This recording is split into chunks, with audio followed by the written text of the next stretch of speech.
Hello, my friends. What's up, folks? Oh, we're on the small screen. Check it out.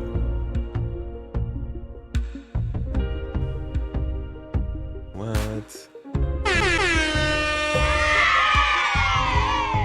New colors. A little remodel.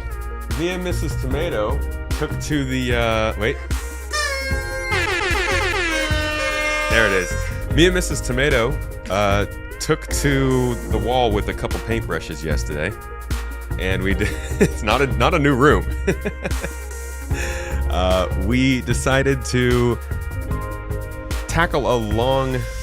We kind of. I think we tend to like to have a colored background on the streams, and we were feeling like the white was a little too contrasty, a little bit too bright. So we took to the there we go. Yeah, closing it down a little more. That's nice. That's nice. I love the vibes. So we wanted to get things a little more comfortable in here. Realize you guys can barely hear me. There we go. Sorry. Yeah, we wanted to get things a little more comfortable in here. We're not done yet. You can see we're gonna do some nice, lovely sound dampening back there. We're gonna do a little bit over here. Got a little tree in the back, all that jazz. But it's feeling. I feel a lot better in this. This is. Yeah.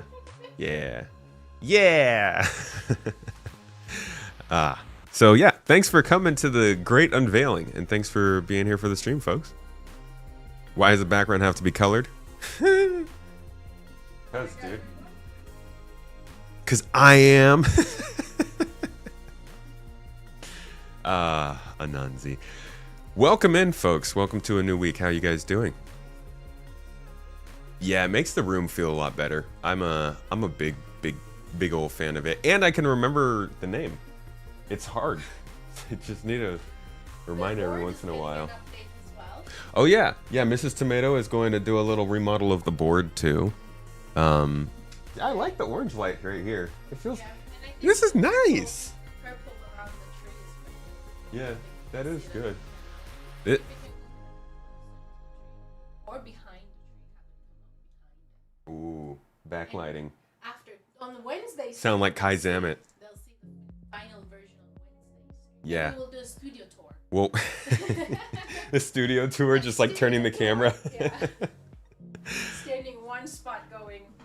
Yeah, so we'll have things pretty much fleshed out on Wednesday for you guys, and you'll get to see the new digs. Honestly, though, I haven't seen it on camera really until literally just now. I saw it at the same time as you guys, and I love it. It looks really good. I kind of wish we painted these two. Yeah, we only painted these two walls. You guys, it's crazy how much paint a wall takes. If you want to like do a real good, you know, multiple layers and the full wall and get it nice and get in there. Man, I love it. I appreciate walls. They're very kind to us. They're good to us. I appreciate walls. those walls. All right, Maverick, my friend, welcome in. Hi at Amsterdam. Good to see you, Lurch Lord Vaston, with the cookies, Nasty Master. Geomancer, welcome. Colt, Mr. Colt Kimber, Skrill 20. My friends, my good friends, hello. Mrs. Tomato jumped in chat there and she said 1 minute he might be a tad late. I actually had a little panic moment. So when we redid all of this, what you might not notice is we pushed the desk further back. So the desk had about, I would say, a meter, maybe 3 to 5 feet of space between me and the wall that's in front of me. And we shortened that. My computers were there. We moved them to the side of the desk to about 2 feet from the wall. So there's a little bit more space behind us here. And in doing that, we had to unplug everything. So we redid all the wiring, and Mrs. Tomato did her wire management mumbo jumbo, got everything zip tied and stuff. But there was one plug. That I could not figure. You know what? I haven't even confirmed if I fixed the problem. I just kind of assumed it was fixed. I did fix the problem. Cool. There was one plug that I had to plug back in. Oh my God. And if you have a computer, you will sympathize with me. I went to plug it back in, guys, and there are like 6 USB, probably 6 to 8 USB ports used on this motherboard. There's a lot of stuff going on. I went to plug this one USB port back in, and there was a click, and then everything turned off. And I was already live at this point. I think there was probably I want to say 7 minutes on the countdown. We weren't live on YouTube yet, but Twitch was live. And the streaming PC was all good, but my other PC, this one that has all the stuff on it, it just shut down.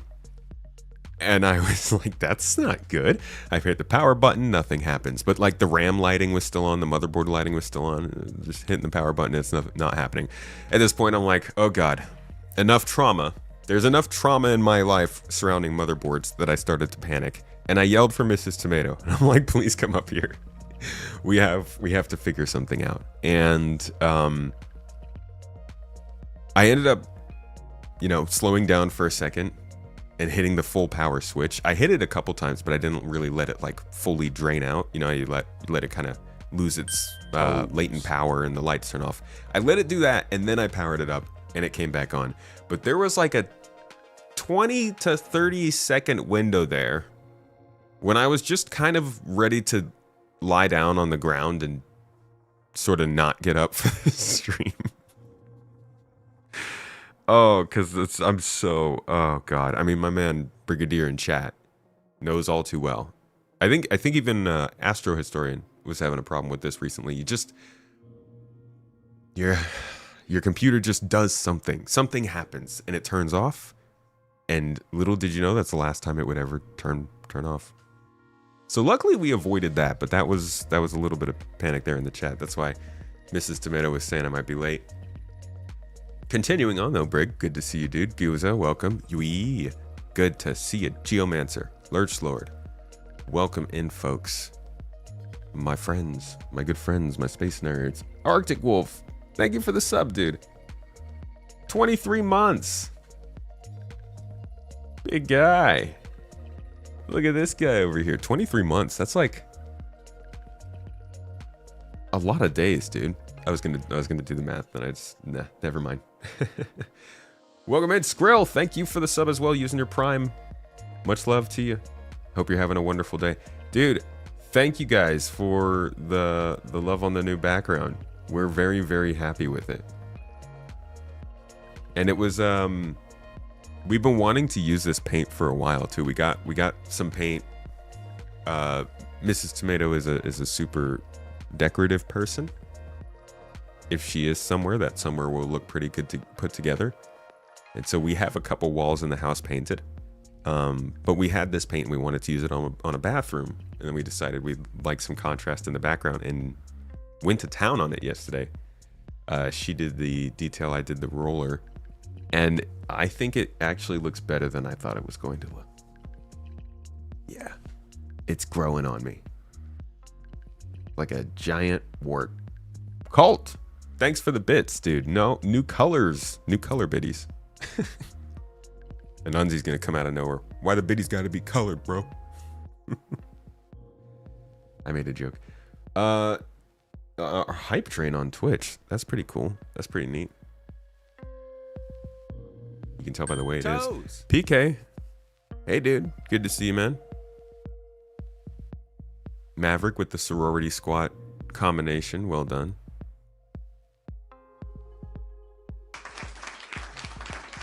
The Master Chief Green. Who was it on Patreon through a space guy who suggested? Thank you very much. Color of a green screen. Oh, Arctic Wolf just pushed us on that level 1 hype train. I appreciate you, dude. Thanks for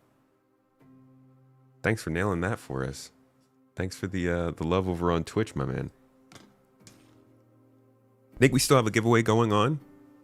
By the way, dude, those subs give you points that get you extra entries into the giveaways. So bank in on that, cash in on that. But yeah, I think we're still giving away the Saber right now. Not entirely sure when that one ends. Bright, kind of like the Google Doc page. You blinded half the org yesterday. Listen, nobody's given me a proper built-in solution to having a... Why are you playing... Why are you, why is that thing right on my face?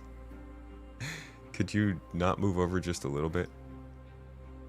Nobody's given me an official solution to how I can not have that stuff blind me. So thank you very much. Once you can explain that to me, then we good.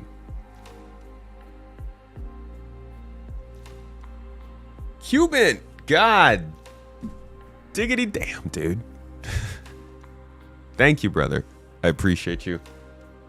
Holy crap! Wait, that's right. It's the first time we're doing this Toes Gang. Hold on. Last Toes Gang needs to be recorded. And the new Toes Gang has kicked off like a clap of thunder. Freshly minted. First Arctic Wolf. Thank you, man.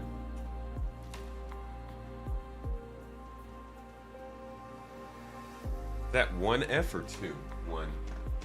You never know. Thank you for the fivers, bro. And Qbit.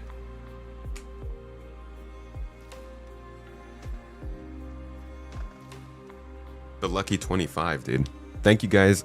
And Lord Skippy, thank you for the super chat over on YouTube, man. Who bought the collage of butts in your bathroom? That's that would be it's a joint effort, but definitely a Mrs. Tomato classic.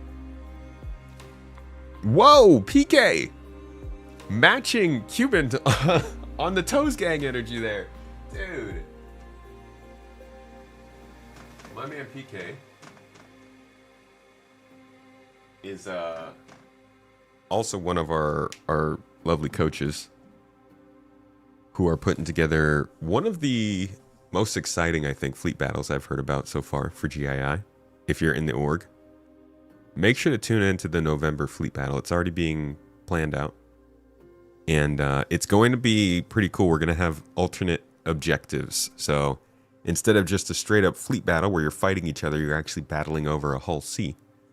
And you have to do some logistics to get the cargo off and go take it away, not just win the battle. So I am looking forward to however that goes. But we just had a huge org-wide meeting yesterday. If you missed it, the audio will be posted with the GII announcement so that you can get all caught up and stuff. Thanks for the hype train, y'all. We're at level freaking 7 on Twitch. Good lord. We just started, man. I just realized I don't have my other chat up over here. All right, I have not caught up to chat yet. Mrs. Tomato is reporting in. Hello. Oh. It was a surprise attack. Yeah, I don't know what you what are you looking for, huh? What kind of, is there like a dark mode Google Drive that I don't know about? That plug looks a little distracting. We're gonna paint a little smiley face on it for you guys. A little Easter egg. A chalkboard? Yeah. Oh, you're gonna make me write on chalk? You don't like it? It's just had a sound. Jack would love it. The sound is nice, but the feeling of chalk. Ugh. I'll get you the whole pen. Okay. Is that like it turns it into a? Better because it's darker and then we can, because we put that in there. A chalkboard would look cool here. Oof, I'm not a huge fan of the way that chalk feels writing on the chalkboard, you know? You know what I mean? Like a sidewalk is. Thank you very much. You guys know what I mean, right? When you write on a whoa, cute, Jesus. Cuban fights back. Fucking level 8 hype train. Do I? Holy crap. I'm sorry, it's a nice, lovely slow start warning, folks. The hype train is rolling though. I don't even know where we are. Brigadier. Yeah, your air horn is basically done. I need to get a soundbite for one of those. Brigadier gifting out a sub. My man, I appreciate you. Cuban throwing 20 on top of the...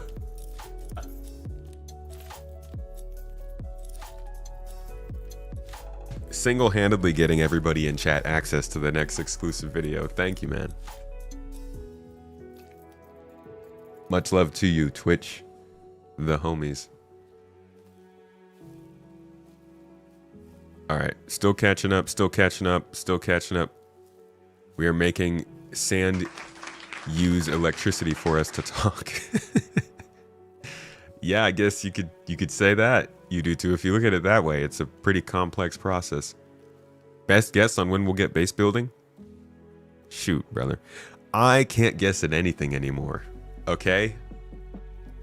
In terms of timelines, the only things that I could guess at are the things they showed us at CitizenCon. Otherwise, we are back into the area of complete, utter unknowledge, if I may call it that. I don't even think there's any point in the year where we really have a good idea of what's going to be happening in the next 6 months anymore. It's actually kind of crazy. You know, if you sit back and think about just how much we used to know was planned. Like, if you go back to, I don't know, when 2020 even, let's see what was happening back then. Or let's go back to like 2019. Right here. If you were sitting in 3.6 and experiencing all this stuff, you would know already what was planned for 3.9 in April of the next year. Now, a lot of it would end up getting delayed. There's a reason they don't do this anymore. They were terrible at actually fully predicting this, and that's because features are unpredictable, which is why they've become so much more predictable, because they're not using features to entice us anymore. But that's all besides the point. You would still at least know like what they were trying to do. Some stuff was just a freaking joke. You would have to learn not to take it seriously. Salvage was definitely one of those things. A lot of things AI related were one of those things. It was, yeah, there were definitely some things that would show up on the roadmap and you'd just be like, don't believe that at all. But there were a lot of things that would stick around and they'd shuffle back and forth, maybe get delayed a patch or two, but you could see almost a year out what was supposed to happen. Now we don't even know what's happening in the next month. It's crazy. It's completely changed. They'll give us these roadmaps, but a lot of times these don't get updated until after we've already seen the stuff in the PTU. So it's like we've really low-key changed in terms of player visibility. I mean, on top of that, there's no more sprint reports. ISC is not a regular thing. Star Citizen Live is not a regular thing. It's really gotten just pulled out of the process at this point. Maverick, thank you for the biddies, my dude. Appreciate you pushing up the, what is it? Level 10 hype train. That's about the most we've ever done. That's getting up there. Thank you guys. So it's strange. I don't even think I need to do a video that acknowledges that, because I have not thought heavily about just how much they've taken the visibility away. All we have now are monthly reports, and monthly reports don't give even a timeline. Holy shit, Cuban. Fucking yeah. 20 more? My brother, under the sun. Level 11 hype train. Dude. Not even a subathon yet, my man. Thank you. You have a good weekend, Cuban. I hope so. The shit wasn't beeped. Yeah, dude. It's crazy. This new setup, my censor button is not where it needs to be, so I'm missing all of my bad words. Real f***ing out of line. Sorry. Also, hi, Cuban. Have you tried selling anything at TDD? No, I have not. Have not.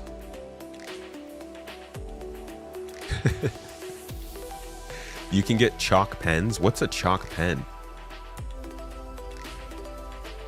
Will the audio include the end too with your amazing singing outro? Sorry, buddy. That's a live show exclusive right there. the outro music is a Discord only feature. You can use that on your web browser to use black mode on Google Docs, Sheets, and other Google tools. Okay, see now, Hyatt Amsterdam, that's the first time anybody's told me this. Hold on a second, let me think. So is it what, an extension? Let's think. Drive dark mode extension, I'm guessing is what it would be called. Google Drive dark mode. All right, cool. You taking any of my information?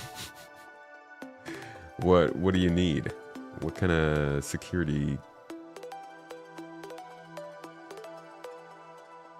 That song will be a clip very shortly. I don't think anybody was quick enough to get that one. All right, let's see. Let us see. The ship tracking page. Extensions. No, I don't see.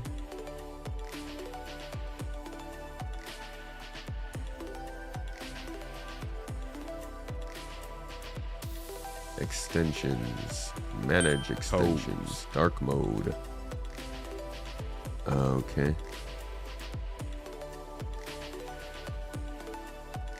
Not sure it's working so far, guys. Whatever, I'll figure that out another time. Y'all just gonna have to deal with the white screen. Oh, sorry. Toes. At least our administration would be crazy about it. Hey, tomato chalk is nice because it is more biodegradable than markers. I bought it to teach with. I think Mrs. Tomato is really thoughtful. I mean, that's a good point. I like that. Biodegradable things are good. But also, the feeling. The only thing kind of triggering you about the new look of the room is that board does not line up with the window. Hey man, if that's the only problem, I'd say it's pretty good for being unfinished. You love this recent patch, but there feels like a lack of good ways to make money with the new paladin. Sure, the scenarios that pay well are good, but you were hoping for some updated bounty hunting pay. You know what you should give a try, Evo? Is the Foxwell mercenary ship combat missions in Pyro. Once you get to the higher levels of that, they get crazy. I can't say you're gonna make a ton more money than you would in Stanton. You should, but I don't know if the game will pick up on that. But those missions can get real overwhelming. But yeah, I understand when you know, if you're saying like variety wise, there's not a lot of choices. Yeah, there's not. It's a bomba.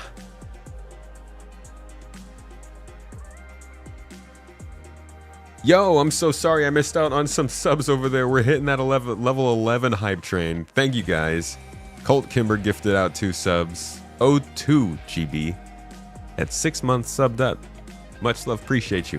I need to get one of these over here so I can read this stuff from near the camera. Sriro, thanks for the 5 months subbed on the channel. You think the Robert site is affected by the AWS outage? There is an AWS outage right now? I hope Twitch doesn't get affected by that. Yikesies, oh plenty. I wonder if the game gets affected. Hey, cheers to you guys for unlocking a new emote for everybody. Hype trains all around.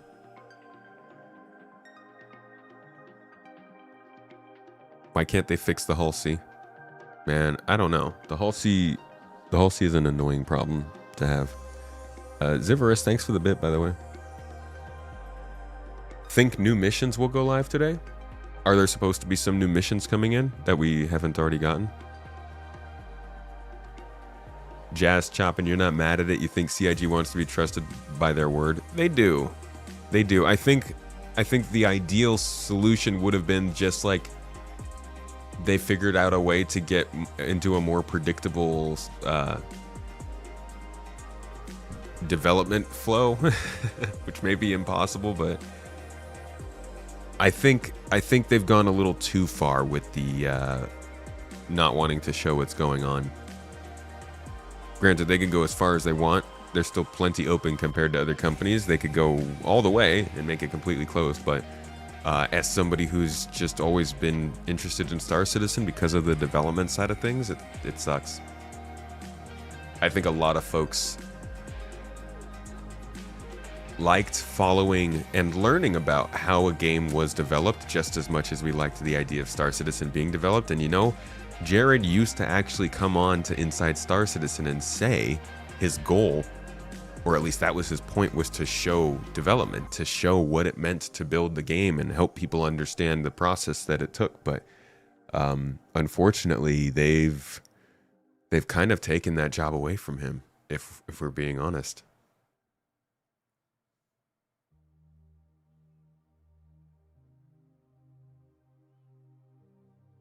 CIG's made the Red Foxwell Ambush 120,000 mission harder. We ran it for salvage and they added 2 more large ships to it. Oh boy. That doesn't sound like near enough payment, honestly, for that much effort. Toss it up, man. Brother, thank you for that. Appreciate you. Much love for the super chat over on YouTube. Hope you're having a good day, had a good weekend. Hope you've been enjoying the game lately. You play Star Citizen? Or you just watch it from afar for now?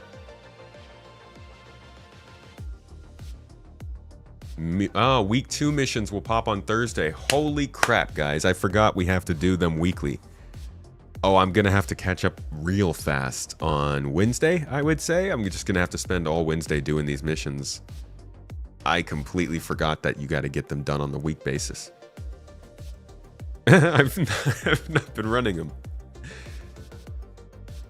Yes, there's an AWS issue affecting loads of services globally. Status.aws.com. Been running most of the day, causing issues all over. That's crazy. It's insane that like one company having a problem like that can wreak havoc on so much of the internet. Do you guys think we will ever... I don't want to say demonopolize. It's not like everything's a monopoly. Do you think we will ever deconsolidate our industries? And I don't just mean America, I mean in terms of like humanity. Like as human nature evolves, we tend to start to move towards different ways of thinking. 500 years ago, we were not thinking about corporations and businesses and stuff the same way we're thinking about now. Do you think we're going to get to a point where we like start to split up the control of different industries amongst a ton of other companies again? Because it's honestly, it's really weird how much just like if somebody just decides that they hate their company and they want to do the absolute worst possible thing and like wipe all of their data or something, that could be terrible. I'm sure there are backups and stuff, but that's kind of a big hurdle. You don't need to do it in a week. You can do the previous mission still. Okay, cool. Good to know. Yay. I don't lose out. Did you change up the room? Looking good? Yeah, Mrs. Tomato and me took... We're not done with it, but we went ham with the paint. It's actually more of a forest green than a ham color, but you get what I mean. Nope. You guys all saying nope. We're done. It's done forevermore. Think we'll have to, or else it will happen anyways. It's actually starting already. Oh God, I hope so. Monopolies are the end game of capitalism. Well, then you have to make the call. Do you think capitalism's going to reign for the rest of human history? And I don't think that will happen. Gotta collapse at some point, or change, or something. I don't know. When you think about how long the universe is going to be around, we look so insignificant. It's like, it's actually kind of cool to think of the idea of like, we are towards the beginning of time and life, and in millions of years, in billions of years, in trillions of years, life forms might be finding signs of us and realizing how old everything is.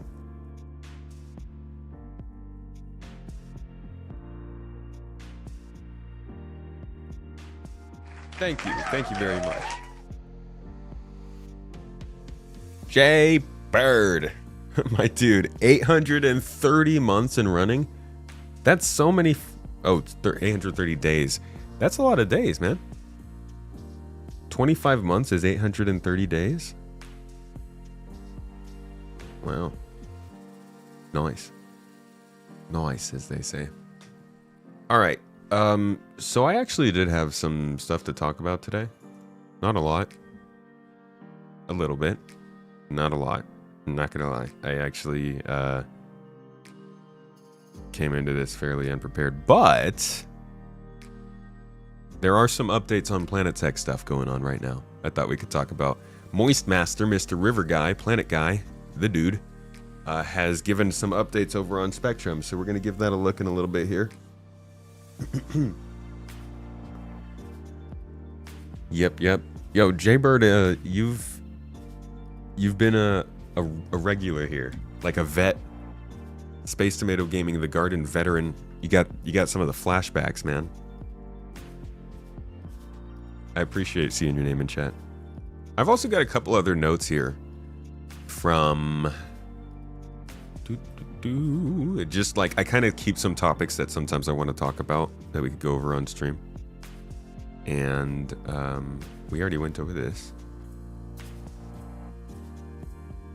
We went over this. And we went over this. Yeah, it looks like I've covered everything. Any update on the Expanse game dev? No, but update on our enjoyment. We are consistently and currently still working through the books. And they're so good, dude. The books are so freaking good.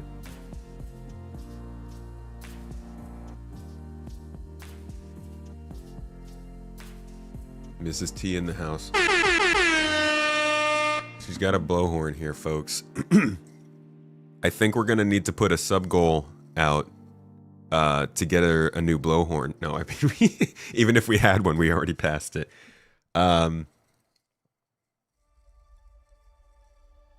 It's losing its feet though. We gotta update that.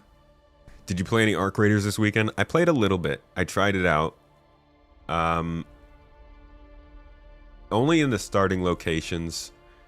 It was interesting. I don't know. I don't think... I was saying I was waiting for like a battle royale or an extraction shooter that I might stick with because it's more sci-fi, and this one's got more sci-fi vibes to it, but I still don't think it's quite... I don't think it's gonna hold me. Like that Elite held Sergeant Johnson at the end of Halo Combat Evolved.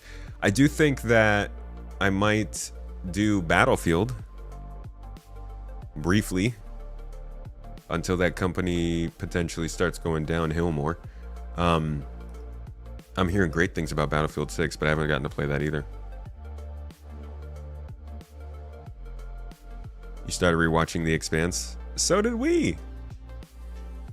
We're reading and watching in parallel to see the differences. It's cool. It's a fun way to do it.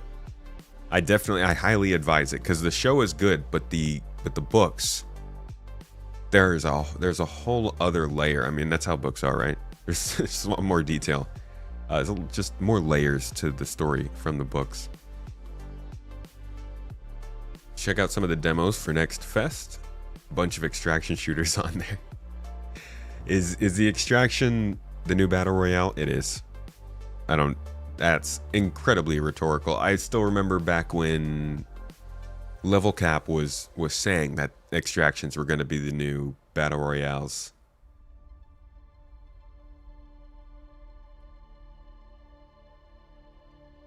What was the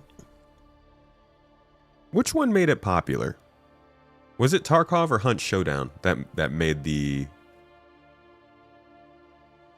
kind of introduced it to more mainstream audiences?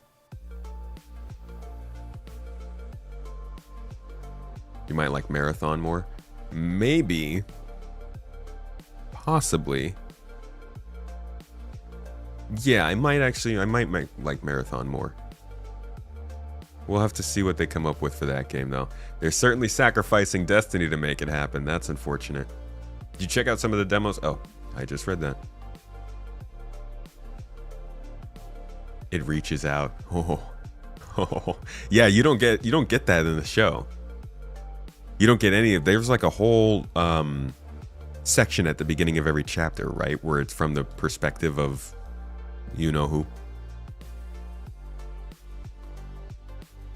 Oh, you're doing the audiobooks too, Maverick? Yeah. We're also doing the audiobooks. The show has way more political drama than the books. You're not wrong, but I do feel like, and I don't remember which book it is, I think it might be 3 or 4, where the show is entirely in another star system, but in the book you still have chapters that take place on Earth. So you get a lot more context as to what's going on back home. You would say it was Tarkov, you guys? Yeah, Tarkov, 1000%.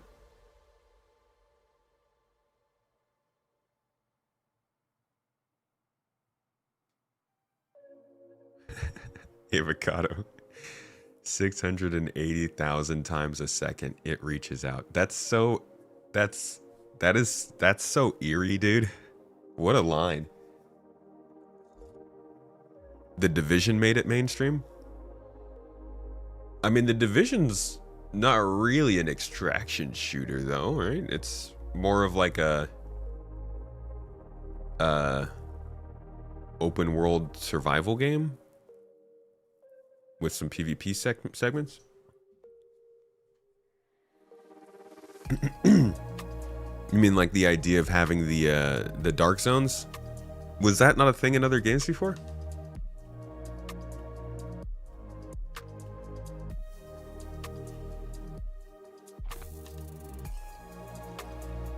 Really? That's where the concept comes from? The dark zones in the Division? Good for them. That's kind of sad then that it didn't capitalize on that more.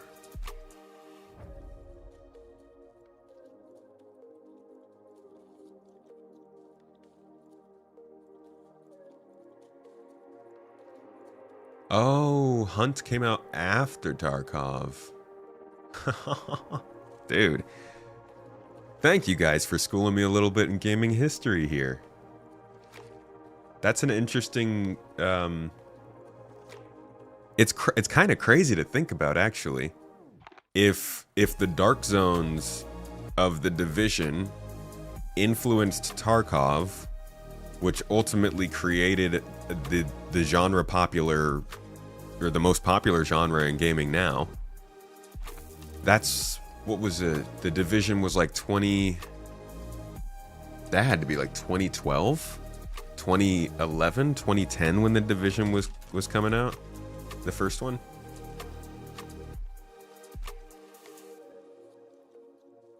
$2016?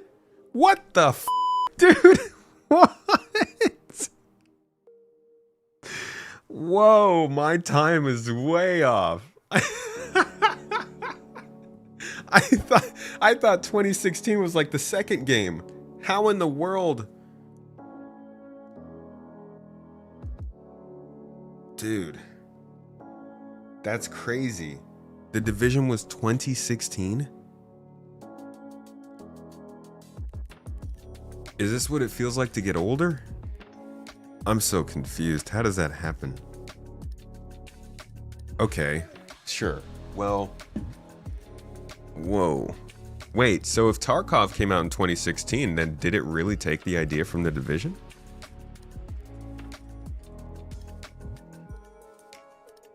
Somebody done a video on this yet? When did Tarkov enter development?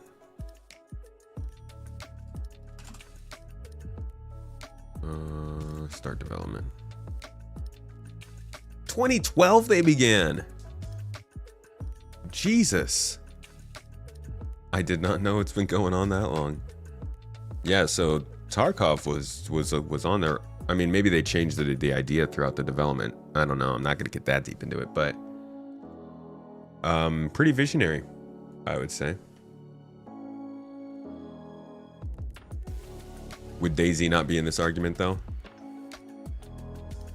Kind of. I mean, I think there are several games in the format of DayZ, so it doesn't stand out as much, I guess, as other games like that. Even like a 10-year swing though, if Tarkov went into beta in 2017, 10 years to like flesh out and improve a genre like this to the point where it's being milked now by most of the big players is impressive. Makes you wonder what's going to be the big genre 10 years from now. What kind of game might be just coming out that seems to be starting a new trend, but that trend takes a whole decade to play out, or at least half a decade to play out. Expedition 33.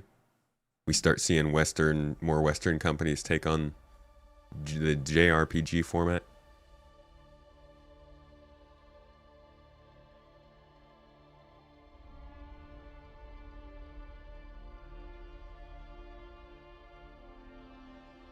Y'all want to talk about Star Citizen?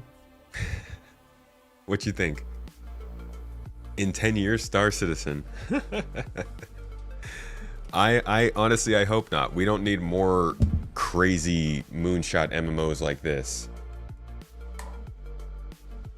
Let's settle with one for now. And to be quite honest, I do kind of think that fantasy genre is going to get their own version of something like this. It won't be crowdfunded, but I do think they're about to see their own, like, in ridiculous, expansive, constantly growing MMO style game. Maybe not MMO, but multiplayer.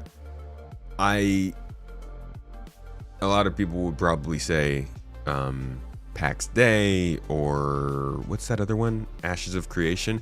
I actually think that Light No Fire has a good chance of being a sort of like long-term torchbearer for the fantasy genre, if they play their cards right.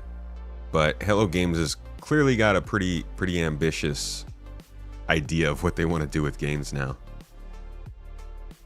I don't think when No Man's Sky came out, anybody would be thinking they're trying to do like ship interiors and stuff and multiple like multiplayer crews flying around.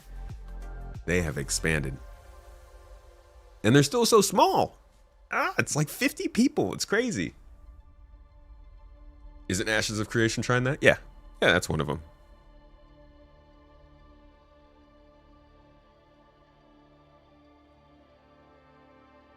What do you think Star Citizen is now if they strictly went with the original Kickstarter plans? Like, what do I think it would look like now if they went with the original Kickstarter? I don't know. That's tough to call. Because they could have botched the original Kickstarter too. I think it probably would have ended up being a solid game that made some decent sales and possibly led to them making a sequel. But I think they would have been stuck. I think if they had released Star Citizen the way it was originally supposed to be,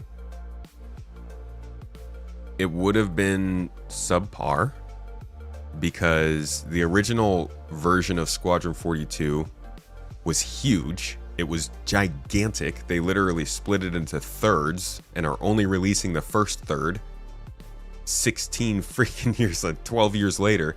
That's how much work they were trying to take on with that story. On top of that, then they were trying to do Star Citizen, which probably would have looked a lot like Freelancer back in the day, but everything would have been instanced.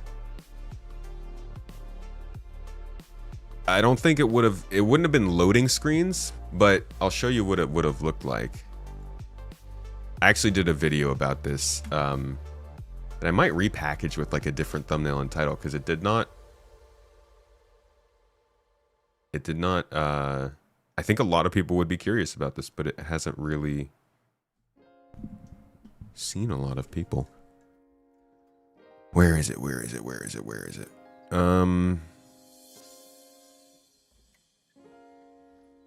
I think it was CitizenCon 2014.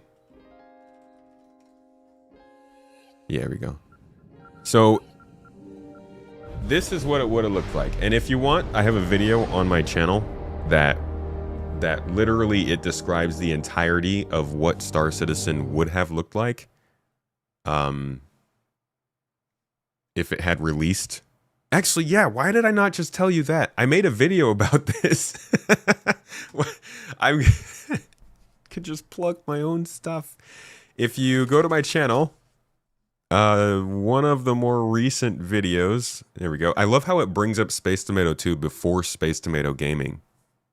Bias much. One of the more recent videos, this one right here. Star Citizen then versus now, how the promise changed. Unlock more with I'll drop this link in chat for you. This is literally what Star Citizen would have looked like if they had launched something akin to the original pitch versus now. But to put long story short, you'd fly into these like areas over the planet, kind of like in Starfield. Tower. And then, or in Star Wars Outlaws. Think of it as Star Wars Outlaws, basically. You'd fly into this area, you would select a destination, and then this video would play. That would just guide you through landing at the city. And then you would load into the city, and you'd be in an instanced location where, you know, you may or may not be able to see your friends, and you go throughout your day. All of space would be instanced. You'd get to different places, and depending on what you wanted or what you didn't, some things might happen. It was a freelancer model, and I think it would have been a fine game. Would have made plenty of money, would have had plenty of sales, but I don't think it would have. I don't think it would have attracted as many people as what we are playing now. I don't think the project itself would have lasted as long. I think maybe they could have done a sequel to Squadron or something, or yeah, I don't know what their model would be, because what they made, it doesn't seem like would have wanted a sequel. It seems like it would have been a live service that kept going, but the live service based on this would have really struggled in today's world. So it might have been a dead game already, and they might have been working on something that had a better format, a more open-ended format that was more akin to things like No Man's Sky, or even, yes, that would have been similar to Elite Dangerous. Maybe it wouldn't have been outdated. I mean, look at Starfield, look at Star Wars Outlaws. We'll see how Exodus does it, but I'm sure Exodus, it's a space RPG. It's going to focus on the story, not on space flight, so maybe there still aren't that many games that would have really made it seem outdated if they had stuck with the original format. But I don't think it would have been that enjoyable to have 100 star systems based around this system. The planets start to become, I mean, we've seen what happens when you go wide, not deep. I don't want 100 systems of slightly different looking globes. I want 25 to 30 systems of what we just saw from what they're doing to Nyx 1.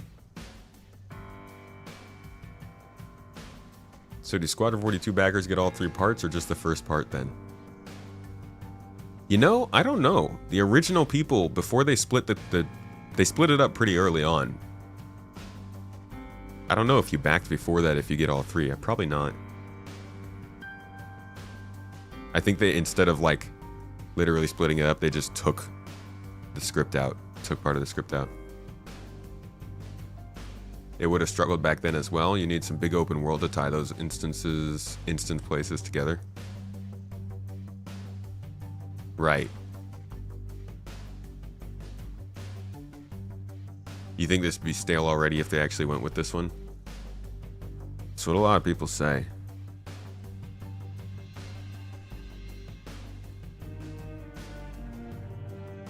Are the 2 sequels still planned? They get talked about. I don't know if they're gonna be done. I mean, it'll probably depend on how successful the first one is. The first one comes out and sells millions of copies, and obviously they're gonna be like, oh my god, let's do this again. But if it comes out and it's a good game but still doesn't sell like a ton, they'll probably be like, yeah, it's good, people like the gameplay, but we can do other things. It'll also depend on what their first goal is. Is it money, or is it making the games? I do think they could probably make more money if they threw all their energy into Star Citizen and monetized it, as opposed to making narrative, cinematic, single-player space flight games. But if you market it well enough, you might be able to pull it off. So I don't know. What do you think? How long will it take them after 1.0 to bring the AI to a level that we get PAX mission? What's a PAX mission? Because SC could have evolved over time, just like No Man's Sky and other OG MMOs, adding more modernized improvements as tech improved. Yeah, I don't really know. I don't know if they could have like bolted server meshing onto the back end that they would have made for this.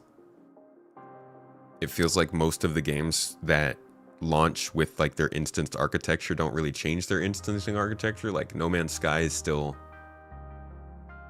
hasn't really expanded their multiplayer stuff. Neither is Elite Dangerous. X4 hasn't been able to add it, so I'm not sure how much you can expand once you've set in your ways. And that's why I'm thinking they might have wanted to make a sequel that was designed to work a little bit better. That definitely would have helped their reputation. They would have had the funds and the earnings from the first game. People would have known they could make a game, so they would have trusted them more with the sequel, but then they also couldn't have used the crowdfunding model to try and build something like this, so I don't think they would have made it much money.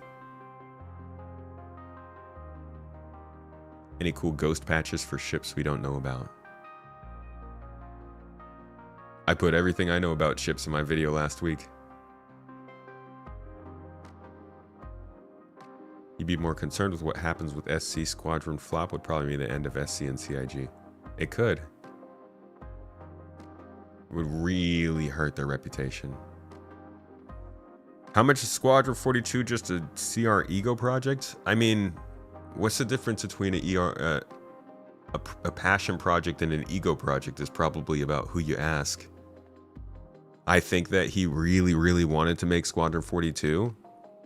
It was the Wing Commander game he didn't get to make, and that's probably a big drive for launching it. It's not just the money.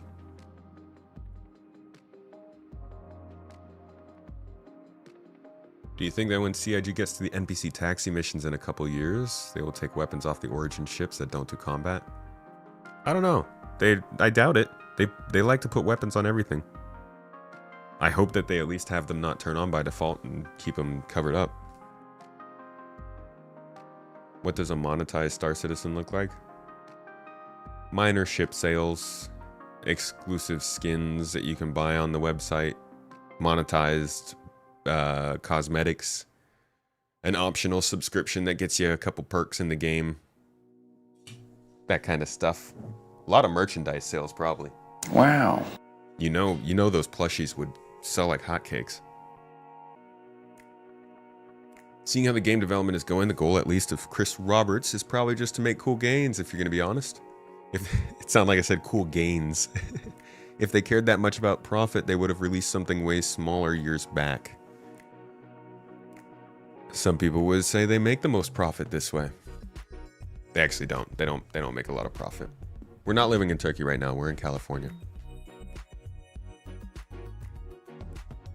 Oh, PAX missions are passenger missions, I see.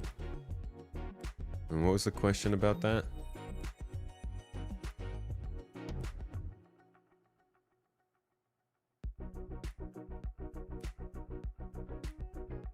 I think we'll get passenger transport missions before we get 1.0. It should be in 1.0. Actually, we could go back to CitizenCon 2024 to confirm. Super Mac brother. What up, dude? Hey, welcome in, guys. How you doing? Good to see you all. Hi. Hey, yes. I am Space Tomato. I go by Space Tomato. I've even got it on the wall. Just a little reminder, because sometimes I forget. We are currently kind of pretending to start talking about Star Citizen news for the week, but I keep getting distracted and talking about questions and stuff. So if you have any questions, feel free to put them in the chat, because I think we're just going to continue to be distracted like this. Appreciate your raid, though, dude.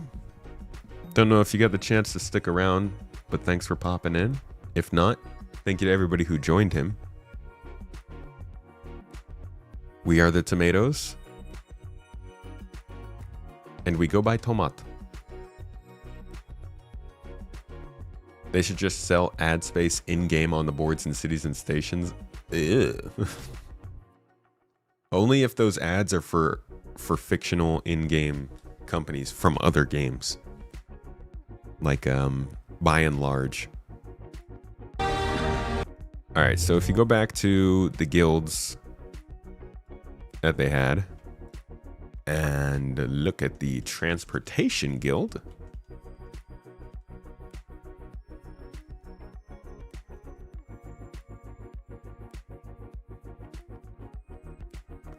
The Interstellar Transport Guild. Here we go. You've got passenger delivery missions right here.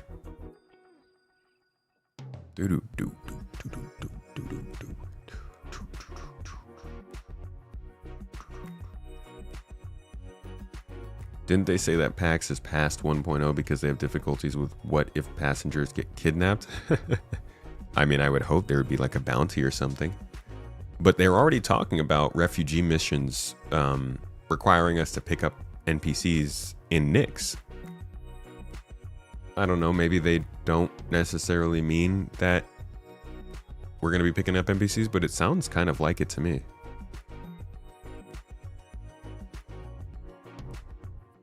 Hello, Mr. and Mrs. Tomato. Thank you for your hard and awesome work as always. What do we speak about right now? All the things. We're hitting off on all the things right now. It's a hodgepodge of conversation. Happy Monday to you. Oh, shoot. Tiny Home in the game. I mean, Tiny Home in the chat. Tiny Home Gaming in the chat. Mrs. T, Mrs. Tomato.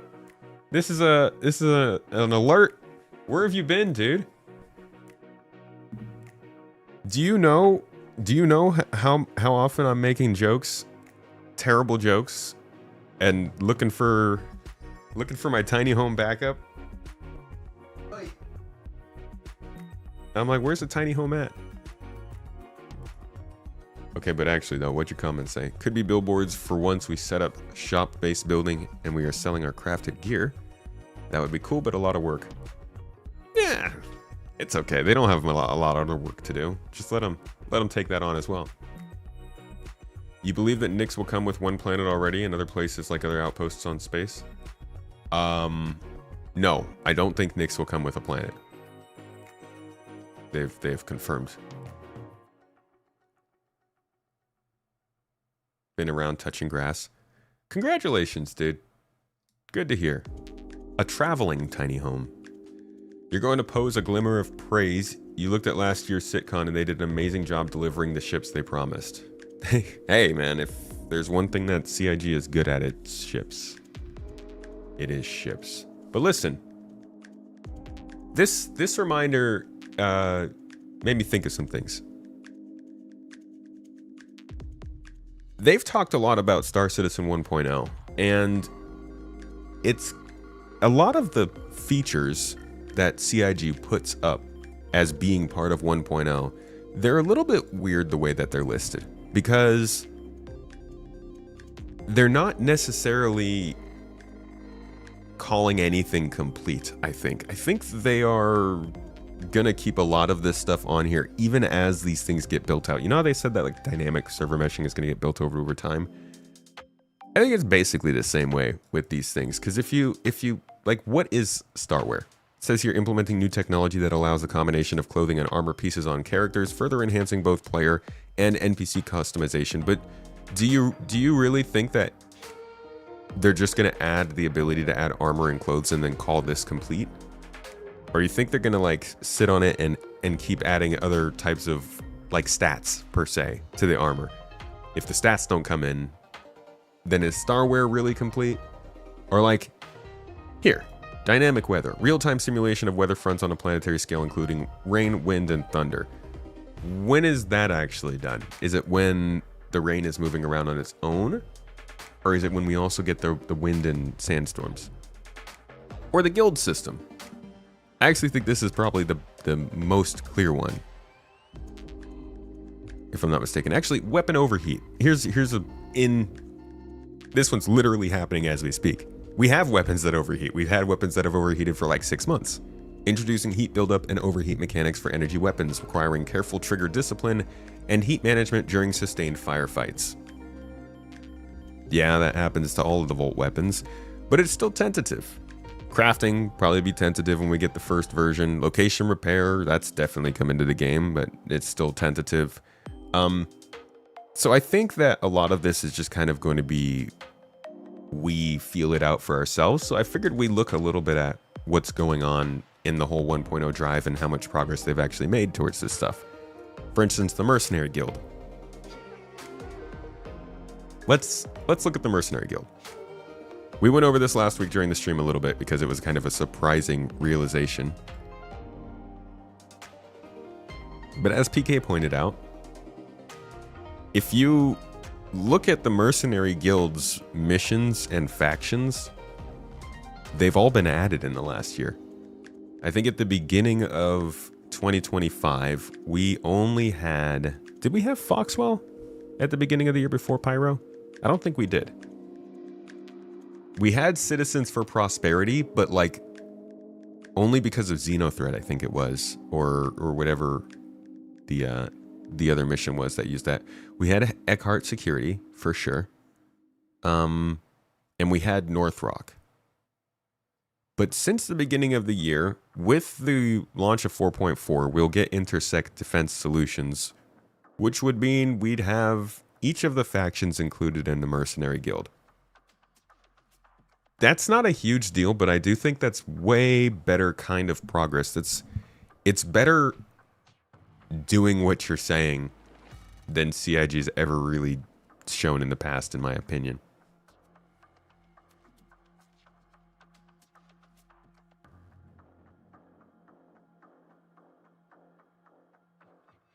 There's also a part here where he mentions...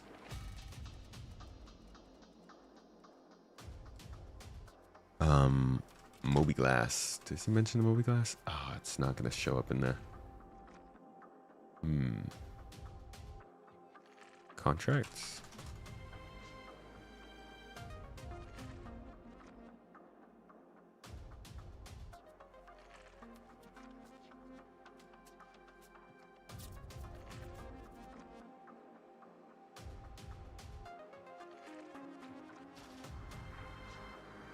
No, I can't find it.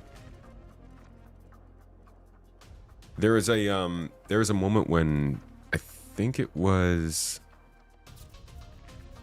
Dave Haddock, I want to say. He was talking about like getting missions and taking contracts, and he had mentioned that they wanted to not have all of the missions come from Moby Glass. They haven't really changed that, I guess. But I think they've shown that we've seen signs that like they're going to have mission boards soon. That's going to be really nice. That'll be a nice change. That was like a big thing, I think, that makes a game feel more like a game than just every single mission coming from your pause menu.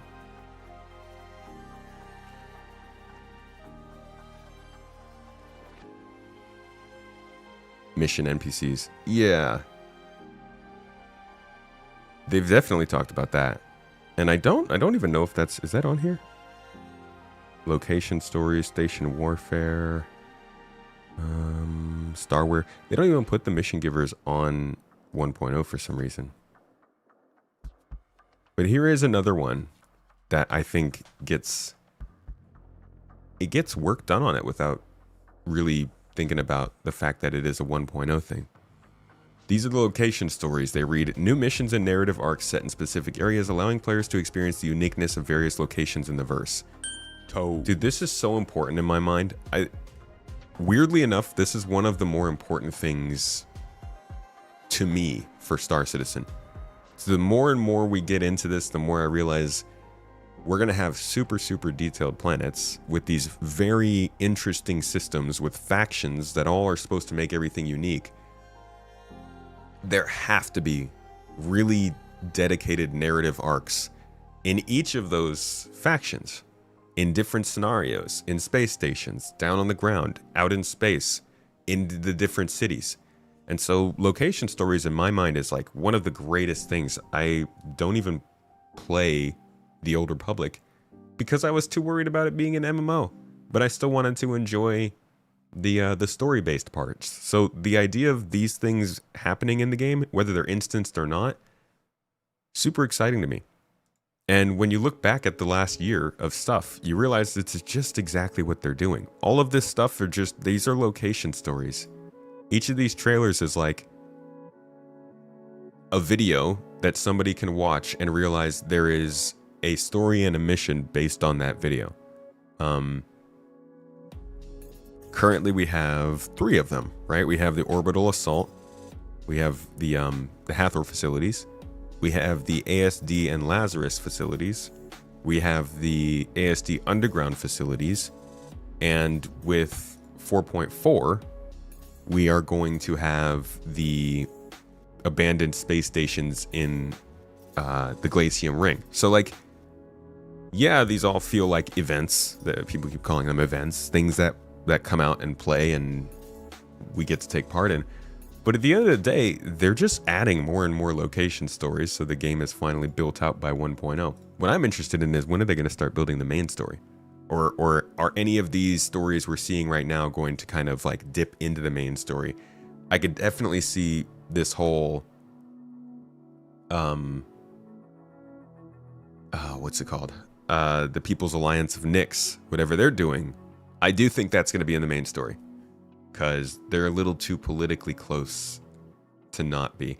We had a nice little speculation session on the podcast this week. If you haven't watched the one with me and Astro Historian, we talk a lot about Nyx, and we theorize the possibility of a whole conflict actually starting up in the game, because Nyx 1 has been newly terraformed, and that creates a whole thing that ripples throughout the game because it's such a big deal. It would be a huge deal for somebody to terraform a planet in Nyx, and if that's the story they go with, it would create a huge gold rush. It would create a power vacuum. It would make big players want to get into the system, and that kind of could be a big part of the main story if they really wanted it to, but we'll see what they do.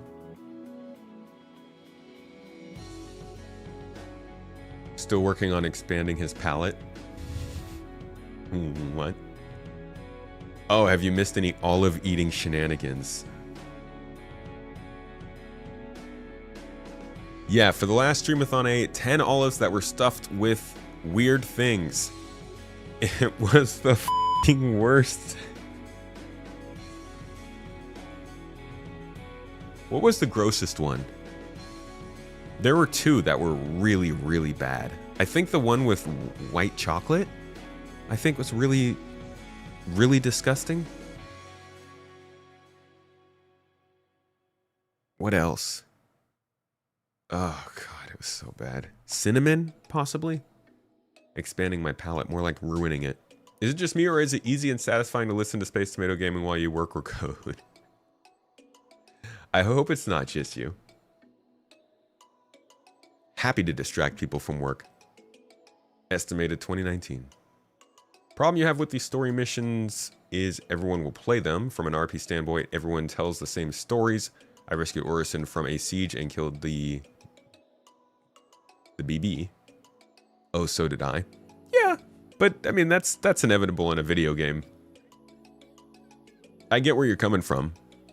I think as long as the whole game's not like that, that's fine. But I'm cool with there being story missions that allow people to just basically disconnect from the reality of the game, experience a cool scenario, and then be like, other people did that too. That's okay. As long as there's still like that sandbox that's giving you the unique experiences. Hey, Panic Switch, dude. Thank you for the sub, my man. I'm sorry I missed that earlier. Much love to you, dude. 31 months been subbing up in here. Also met the dude at CitizenCon 2023. It was a fantastic time. Put it on the prediction list. End of next year, we get a big Vanduul invasion into Nyx. That's the story. Huh. That would be interesting.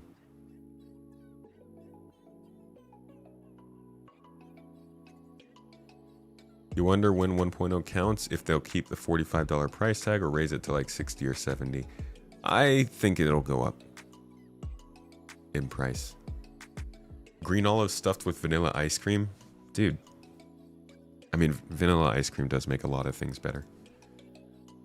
So yeah, location stories, another thing that I think is actually making pretty good progress without necessarily being called 1.0 progress. Like, I think they'll acknowledge it every once in a while, but it's a little different. What else is getting some work done?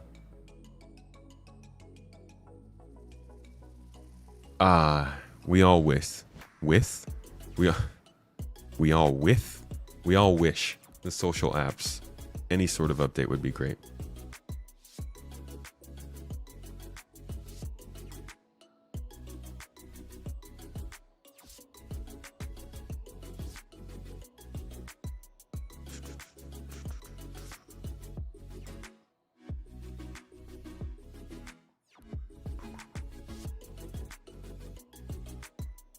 Interestingly enough, Charge and Drain has not... Hold on a second. Wasn't Charge and Drain... Hold on. Star Citizen, Roadmap Roundup, Charge and Drain. What was going on with this one? February. September 4th, 2025. Why would that have something? Additions to the Star Citizen 1.0. So, dude, I don't even remember really this one. Charge and Drain had work scheduled for all of 2024. Not all of 2024. It started. Oh my god. Look at how much scheduled work there was on this. Started way back here, and then they didn't work on it for a couple of years, and then they started working on it again in 2021. Stopped again for a while. A little bit more work in 23. Stopped again for a long time. More work in 2024, all the way through 2024 into mid 2025. But still nothing. Adding the ability for players to drain, store, and charge objects with power using the multi-tool, including the ability to overcharge objects and also remove distortion damage. You can remove distortion damage, right? Is there a way to do that? Yeah, I could see this being related to engineering. Do you guys think this would come in with engineering? Because I could see this being a huge thing for puzzles, man. They love their puzzles. Repair, stripping, tractor beaming stuff, using the mining tool. I'm sure the cutting laser at some point, and then the charge and drain. I think a lot of the gameplay in this game is going to be based around what the multi-tool stuff can do.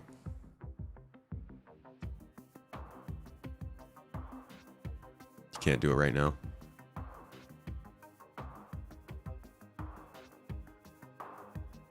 Can't talk for everyone, but the year of playability has worked out for you so far. Started to play SC a lot more than your beloved Elite Dangerous. It's certainly got more playable this year. I agree. You've been watching Space Tomato Gaming for you don't know how long, and you can't recall a time when Mrs. Tomato has joined the crew in-game. Amanda Turret taken down in OP. Mrs. Tomato is still waiting for the game to work a little better. So that she could get into it a bit more. What? And the New Year's, yeah, she does. Yeah, she jumps in on New Year's every time. Those are always good fun. Actually, we have... Oh, where are those videos posted? Instagram? The videos of last year's is really, really funny. She puts together a video of all the stuff that happens. We have a good time at New Year's, guys. If you like to just stay home for New Year's because you don't feel like going out into parties and getting into like big social events, we get you. We like to just throw like a good 4-hour, 5-hour New Year's stream where we celebrate it for all American time zones. Anybody who's in the org can join in with us in game. Anybody who's not in the org can come on stream and have a drink with us. Me and Mrs. Tomato are playing. It's good times, it's laughs, it's parties, a lot of glitches. And like 3 celebrations in a row. Plenty of time to get drunk. Or four celebrations. Sorry, Hawaii. We don't stay up for that one.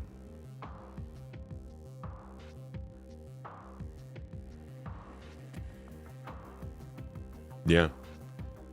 You remember something about being able to remove distortion from components? Yeah, that was, I guess they took that off for now.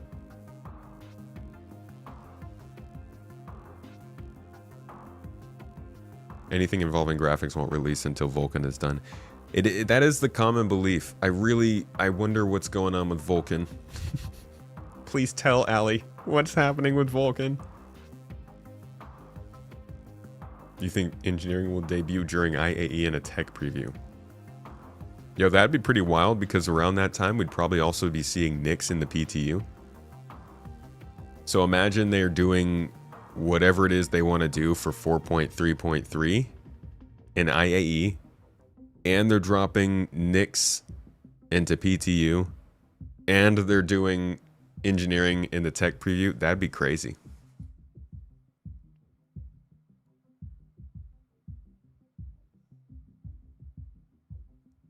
If they up the complexity, we need the cool military multi-tool. Having to physically switch the attachments is clunky. Military tool does it with the flick of a button. I think that's going to be a good earnable in-game. A good get a certain reputation and you can unlock this kind of thing. New sub goal for the streamathon. Mrs. T plays through the tutorial and finishes it. Why should Space Tomato be the only one to suffer? She suffers enough by having to constantly listen to and pay attention to this insane development. You believe one of the ships is in production? Is the CO ship in the last CitizenCon not revealed? I think it could be.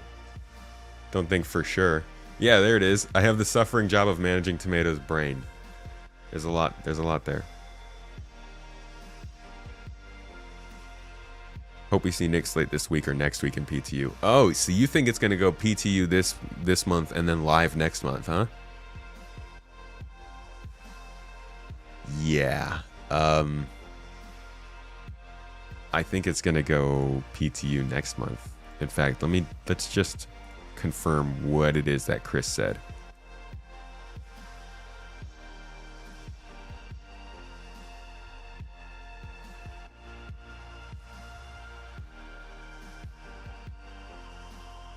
Performant and fun as a result.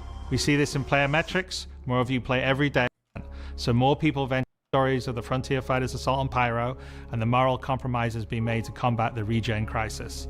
Now, as those stories come to a rest for the time being, it's time to look forward to the next chapter of Star Citizen, where the instability in Pyro and the callous actions of some pave the way to new adventures, new locations. The People's Alliance of Levski begin not next the Vandal threat. All right. Today, we're proud to share that your adventures in Nyx begin not next year, but next month. When Star Citizen's third system... I don't know. Your adventures in Nyx begin is ambiguous. I don't think it's a purposeful choice of words or anything. But I maybe it's my trauma talking, but I don't take it as live next month. It would make sense to be live next month, and I do hope that we're seeing the PTU coming soon. Yeah, no, Nyx is 4.4. I get that. but have they told us that we're not getting a 4.3.3? Because that's like, anything can happen. We'll see.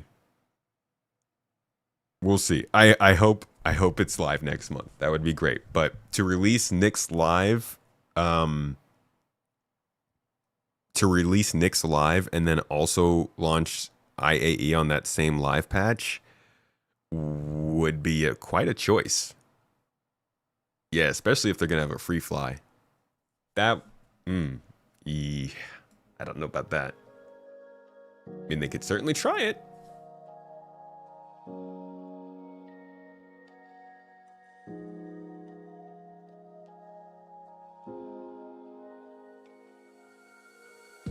You're looking forward to crafting and the Ironclad's release, which you assume will be next year, and finally a loop of salvaging and mining, other than credits to buy gear and ships in game. Yeah. For resources to matter, it'd be nice. Now there is a little bit of work going on, obviously, with crafting. the things that we've talked about today are not necessarily the only work they've done towards 1.0. They're just the things that I think are a little bit, they're already kind of in the game, or they're at least starting to come into the game. They're just a little bit less noticeable because CIG doesn't come out and say this is a 1.0 feature. Like weapon overheat is definitely in the game and it works in multiple ways across different features. This is going to the preview channel by the end of the year, hopefully. Doesn't necessarily mean it's going to be in game anytime soon, but it's making progress. Location repair is an interesting one because in the card itself, it's a very specific application, even though I think what they're waiting for is for it to be more widely available. It says, implementing new missions that introduce repair gameplay into the persistent universe, first appearing in Pyro's Outpost. Not even the full mission set. These are just the ones introducing them. Players will be tasked with going to the location and fixing wind turbines, relays, moisture extractors, or solar panels.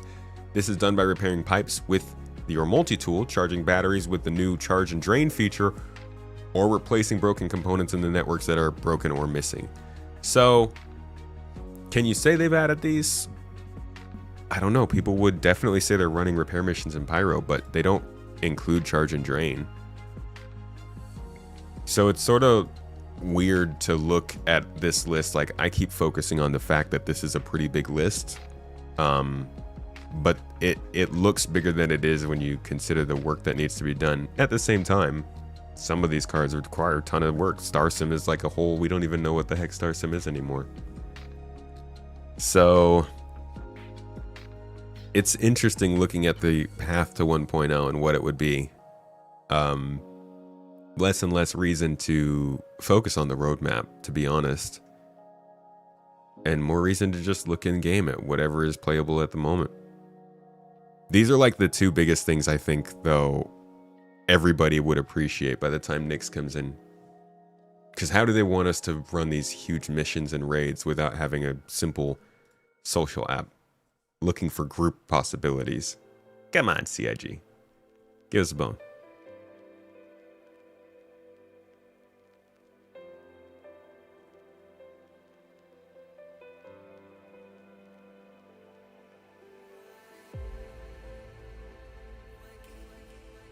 Playing PAX Day and a system like this could be awesome. It's fairly basic, but has a lot to make. You mean like crafting?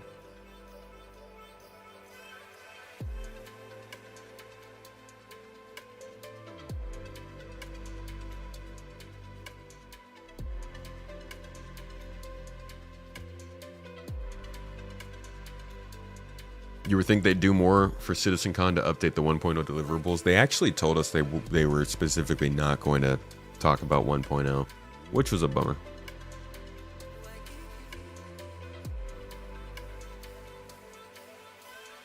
Any more info on player-built space stations? No, not right now. Star Sim is just system logic on resource movement.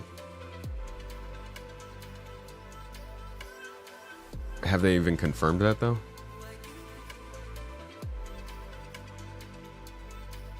Like, we just don't even know what it is. Back-end systems and tools simulating the state of the universe and economy and dynamically responding to player actions. What does that mean? It feels like they're saying it's more than just resource stuff.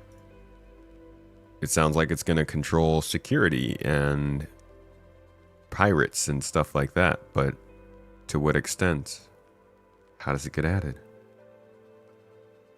CIG isn't going to crap a 5.0. No, they don't need to do 5.0.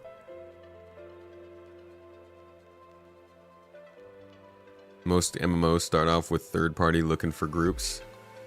Well, it sucks that CIG said they were going to make one. Because now that's the standard that we're going to hold them to, of course.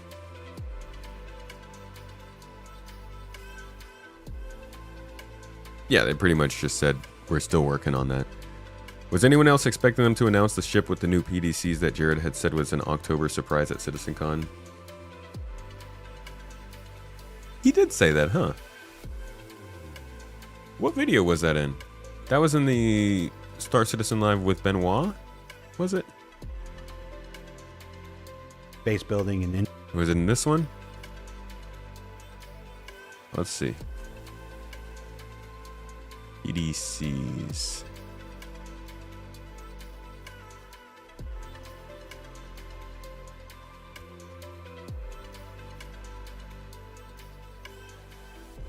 The Reclaimer has got them. Those do not fit that bill, and the Constellation Phoenix. But that is because they were originally promised with them as part of their original design brief. So that's why they have them. But there's no plans to give them to the Ironclad. There is a new vehicle with a new kind of PDC coming soon. There is. Where there's a will, there's a way. And also, I was just talking to the economy guys. We are adding the existing PDCs, the laser repeaters and the new missile ones we launched with the Idris K kit. Those are going to get added to the in-game shops probably sometime around November. So it doesn't sound like he said anything about CitizenCon. To make those of you who have ships with PDCs have some more customization options. That stuff's coming. Just that it's coming soon. So it might be whatever is coming, towards the end of the year. I still think they have probably 4 more ships that they want to get out by the end of the year. Thinking 2 or 3 in November and then 1 or 2 in December. But yeah, that's more of a soony. Let's talk about these Planetech updates. I haven't gotten around to these. So, Planetech folks are chatty. We had a recent update on Planetech from Ali Brown that I went over recently. And he actually did some more talking after that. I don't think they are necessarily as interesting updates. You guys can check those out. I'll leave the link to this website in the description. But also, River Guy, Water Guy, Planet Guy, Moist Master, your dude, your boy, Will, Figwig at CIG is also answering some questions on Spectrum about their Planetech that I thought we could go over real quick here. It's just a nice, quick update. This one's not too fancy. But some interesting topics, I think. So let's start here. First question, Ankir. Thank you for the question, buddy. Basically asking about updates on rivers. The presentation blew him away at CitizenCon, exceeded all expectation, except for one conspicuous absence. He said, I was hoping to catch a glimpse of the future of river tech, seeing as you weren't really satisfied with the way rivers were generated using the first system you developed. In my opinion, rivers add much to a landscape, and all the extra terrain fidelity that Genesis allows makes their absence all the more apparent. So rivers kind of look terrible at times in Star Citizen right now. And I will say I really loved what we saw from, I think it was the very first shot.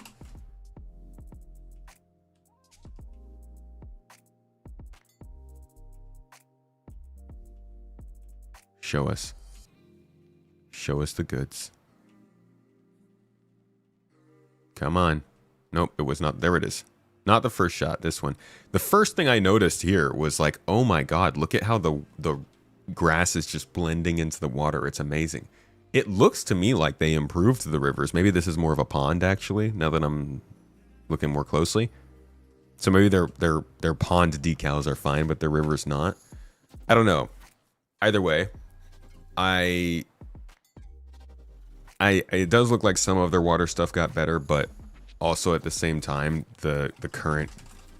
Let me see if I can find like a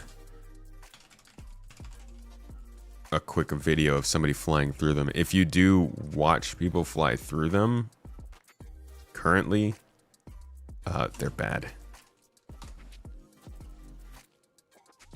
But I'm not finding anything too recent. Here we go. Video courtesy of Major Wet Spot. That's... Boy oh boy, Reddit. People don't like the name Moist Master. How about Major Wet Spot? Is that better or worse? Did he even go to a river? I think he was just showing people how to get there, unfortunately. Yeah, so the most recent video I'm seeing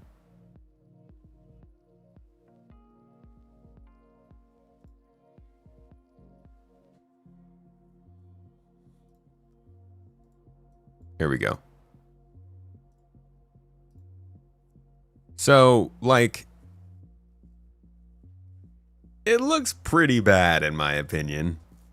We're not getting a super detailed view here, but you can just like, it's so artificial looking. It looks like it's just, it's way too obvious.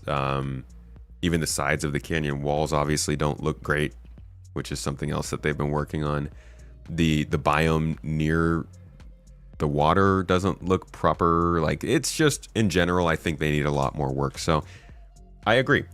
It'd be great to hear updates on rivers and caves, to be quite honest. Here is what River Guy had to say about that. He said, "Hey, I'd love to work more on rivers. I'm definitely not satisfied with how they look and are placed as things stand.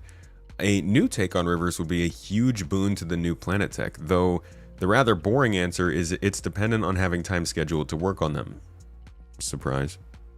"I hope I get to take another swing and more natural looking and more systemic river systems in the future, but when we launch Nyx 1, this won't have happened yet. Thank you, Will Hain, aka Dirt River Guy, aka Moist Master, aka Water Guy, aka Planet Dude." He's like Daenerys. Fishing when? Post 1.0, unfortunately, they already confirmed. The next question somebody had was about fauna. Yelmerk asked, "Will Genesis allow for natural spawning of fauna? Right now we get random packs of fauna that are grouped together and just feel like a spawn point was placed and a specific fauna was spawned at that point." Gotta say, as far as fauna go, or as far as really anything goes in this game, I would love to see NPCs spawning on the actual planet surface and doing stuff more often. Ever since they first brought in our navigation, our nav meshes for the planets, they've always placed them right around different points of interest. And you can go back to when they were even talking about it and pull up like the way that they were designing them. For the most part, every time they would design a navigation mesh, it would be based around a point of interest. I still don't know if they have them all over the planet. They've said they do. In the monthly reports, they've said that navigation meshes are created across the entire planet, but you don't find AI really doing much outside of points of interest. So I would love to not only see fauna spawning more realistically and believably in different places and like moving around, but also NPCs. Little camps, maybe like at non-hostile ship crash sites that they just turned into a campsite for a bit or something. I don't know. Anything. Come up with excuses. It'd be nice though, because we all want to see the planet be a little more full. What Will Hain, River, Dirt, Planet, Moist, Water Guy said was, "Heya. In Genesis, creatures / minables / other resources are distributed very differently to how they currently are." That's already great to hear. "The new planetary resource system allows a gameplay relevant things to be spawned according to various distributions, whether that be geology, soil, seed, or more complex groupings of specific climate conditions or required species of plants nearby." So you could tie the animals and where they go to the types of plants that they would eat and make sure they only spawn in places where those plants are. I hope they somehow can program in like migrations, not mass migrations that are huge events or anything, just the idea that animals are actually moving across hills and stuff rather than sitting in one spot and eating the same food day in and day out. He said there's also broader controls to allow designers to control the density of groups and how much of a resource is available on a given planet too. This will come online first for minables, but shortly after for creatures, I'd imagine. I read that very weird, but I'm sure you all understood it. This takes us back to what they said about minables during their Planet Tech demonstration back at CitizenCon, which I was happy to hear, but I'm really looking forward to them expanding a little bit more on this key detail here. Look like they originated from the same source. And this ties into how we'll be distributing minables in much more interesting ways too. Because there was also a mention elsewhere at CitizenCon where he said mining will be getting some updates. Let me see if I can find it. Here we go. Listen to this. Levski, but from the rest of the Nyx system, and refine and sell those goods there. As a lot of the content in the next coming releases for Nyx is going to be mining related. So it's super important that... Now, he does say a lot of the content is mining related. He doesn't necessarily say mining is getting an update. That's what I'm most curious for, though. The combination of the idea that the minables will be spawning differently on planets, confirmed both at CitizenCon and now here on Spectrum, along with the idea that they're going to get more mining-focused content and that Nyx is heavily reliant on mining. Levski itself is supposed to be heavy in industrial gameplay. I'm really hopeful, but not necessarily expectant, that we will see some pretty interesting developments in mining besides just the difference in where they spawn on planets. But this is good to hear, because this is how you start to get people more interested in exploration. Once you know that things spawn in a certain place based on logic, whether it be the rocks, the mountains that you can see, the way that rocks are scattered at the bottoms of mountains, the plants that spawn, you know where their fauna comes in because you scanned that area and found a certain plant. All that kind of stuff is how you build exploration in a way where people can get better at it without gamifying it as much. So I think that's really good. That's a good addition. Pretty cool. Next question. Is the footage of Genesis shown in-engine or in-game? Recording the beautiful trailers that CIG always shows us, which have nothing to do with the game, I wonder if the Genesis footage is also just pre-rendered material, or actually in-game graphics and physics. After all, last year at CitizenCon 2024, CIG showed us snowstorms, but only 10% of those were implemented in PU and had nothing to do with what was shown. Snowstorms?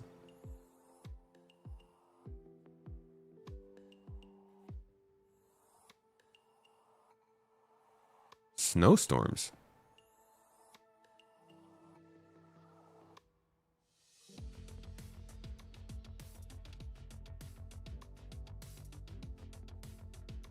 The dynamic rain? Yeah, maybe that. I don't remember snowstorms. Just thinking.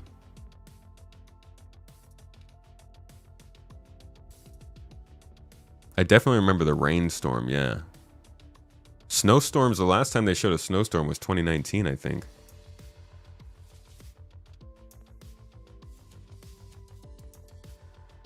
On Microtech, yeah. That was... I hope you're not. I got 2016 and 2011 mixed up earlier this year, but if this guy's getting 2024 and 2019 mixed up, that might be more than just the pandemic. that's a big mistake. Anyways, the answer from Will Dirt/Water Guy, Planet Guy, Water Guy, River Guy, Moist Master was, hey, yeah, the difference between in-engine and in-game is quite subtle. In Star Engine, the only difference in between them from a graphics perspective is the camera attached to an actor's head or just flying around. To which the answer is that it's flying around the planet on splines that the brilliant Cine guys have made. This works just as well when you attach the camera to a player's head. Similarly, pre-rendered isn't really a thing here. It's filmed in engine as if it were being played. We don't have a way to generate planets or assets, etc. outside of Star Engine. I suppose the only thing that pre-rendered can indicate here is that it wasn't a live demo played in front of a crowd. It was indeed recorded in the weeks leading up to CitizenCon Direct. See, Will, what you're dealing with here is the way that people on the internet assume that they understand everything about how a game works. It's really easy to just say words. Pre-rendered. Pre-rendered is a big one. CG. That's all CG. The whole thing's CG. They used a computer to make every single part of this. Sorry. Is it pre-rendered or in-engine? Or is it in-game or unfiltered? Is it anti-aliased? At the end of the day, it's the graphics that they use to build the game. And they probably will have to do some stuff to optimize it that'll lead to it not looking as good in-game. That's what I always assume with this stuff. It looks beautiful in the videos, but I do think it'll probably, at the very least, look different on my hardware. You rock! You know that? ABC Dario, thank you for the super chat. Save us from instancing. Oh lord, can you hear us? Not a fan of instancing, huh? People are just trying to ask, was this bespoke for this moment and therefore made to look better, or is this what I will experience when I join in? Yeah, no, exactly. it's people who want to know something, but they'll just like use words that they think mean certain words to try and make points that you don't really have to make. You could just ask the question, but then you got to throw in the whole because this is what you really do. Doesn't change their answer.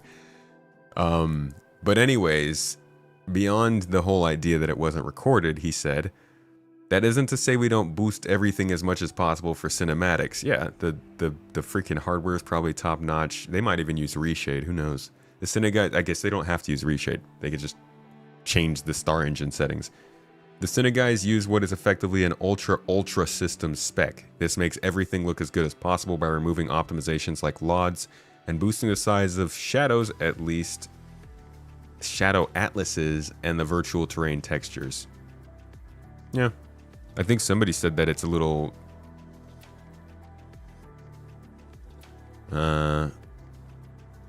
you're entering in a slippery field, my friend. Is that a reply?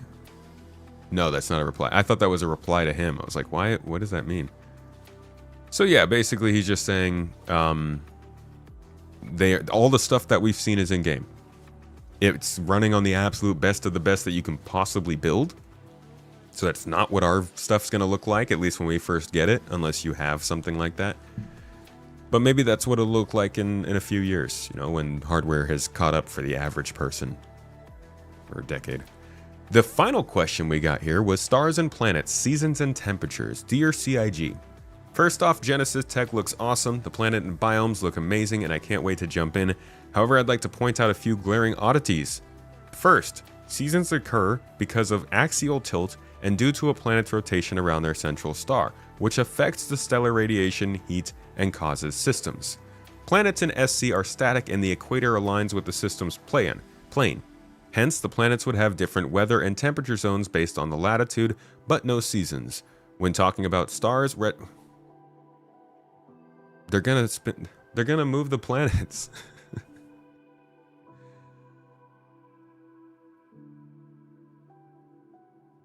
I don't know, man. When people say stuff like that and spill it all out like that, I'm like, do you think they didn't do a Google search? When talking about stars, red means they are colder than blue ones. In terms of energy, blue light means the highest excitation level, hence more energy. So Nyx would be hotter than Pyro. This is also evident in a candle's flame. The blue part is the hottest. A simple way to... Did they say that Nyx was a colder star or something? When talking about stars, red means they are... Wait, I already read that. A simple way to remember OBA... This is too much. This is just talking about temperature. Pyro does have a distinction of being a flare star, so the energy output can vary. The user will retort, it's a game, but CIG has painstakingly built a physical system which respects geography and weather, so why not respect it the proper way? Orbits would also make the star system dynamic, rather than us always finding the planets to be fixed. Hold on a second real quick. Are star citizen planets going to orbit? They do not currently orbit, though the code for orbital mechanics exists but is not active. This is due to technical limitations, game engine, quantum travel. It is not enabled by gameplay. Oh, let's see what they say in here.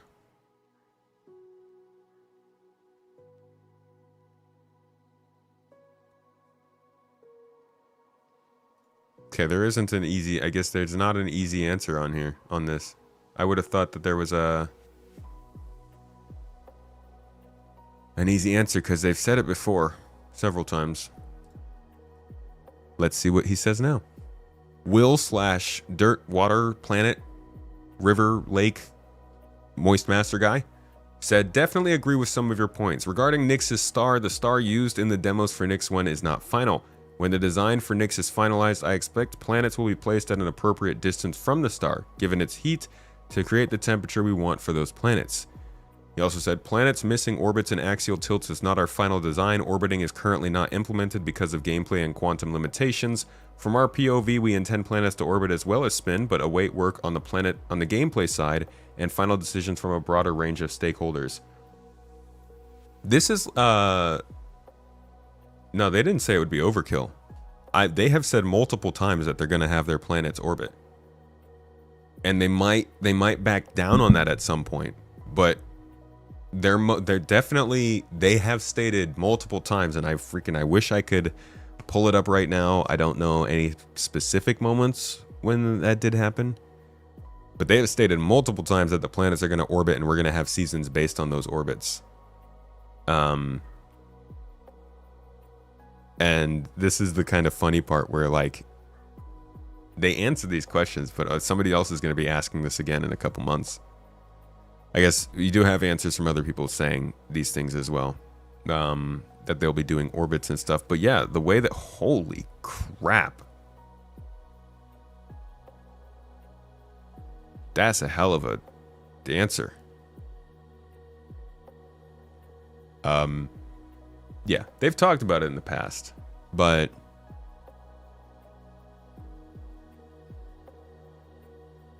this is the thing with Star Citizen. They've talked about a lot of stuff in the past. It's not easy to find that information. A Google search didn't pull it up. I honestly thought it would have, but nope.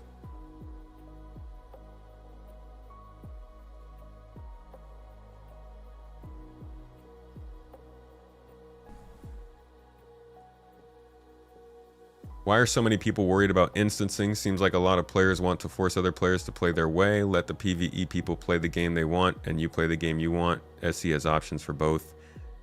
While I agree with the sentiment, I do understand the potential worry about instancing. I have my own concerns, I guess. But also, it's not just people who want to force other people to play their way that don't want instances. I don't think it's fair to group everyone into a motivation that they want to try and force everyone into their gameplay. It's more in line with just the way that CIG has advertised how this would all work. And so questions come up. Hey, if you are introducing instancing into more locations, how many locations is that? And how will the instances work?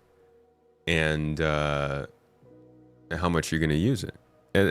I think it's valid to want to know those questions, but like with everything in Star Citizen, they're going to give us some information, and then they're going to completely go quiet about it and leave us all asking questions for months.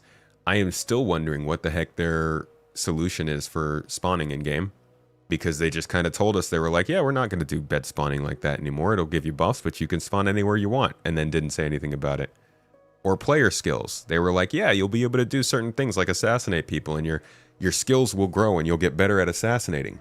And we're like, okay, how far does that go? They didn't say anything else about it. It's just what they do. It's a little carrot, just tossing it out. Remember this one. And at some point they'll come back around to this and we can all talk more about it. But it's a fairly significant progression in the design of Star Citizen. So I understand people have questions about it. Maybe don't act like the sky is falling, though. Brother, is he yapping? Hell yeah, brother. Yapping's my thing.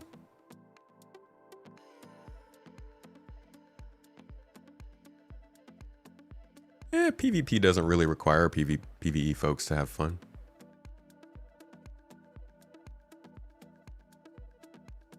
I am a PvP person.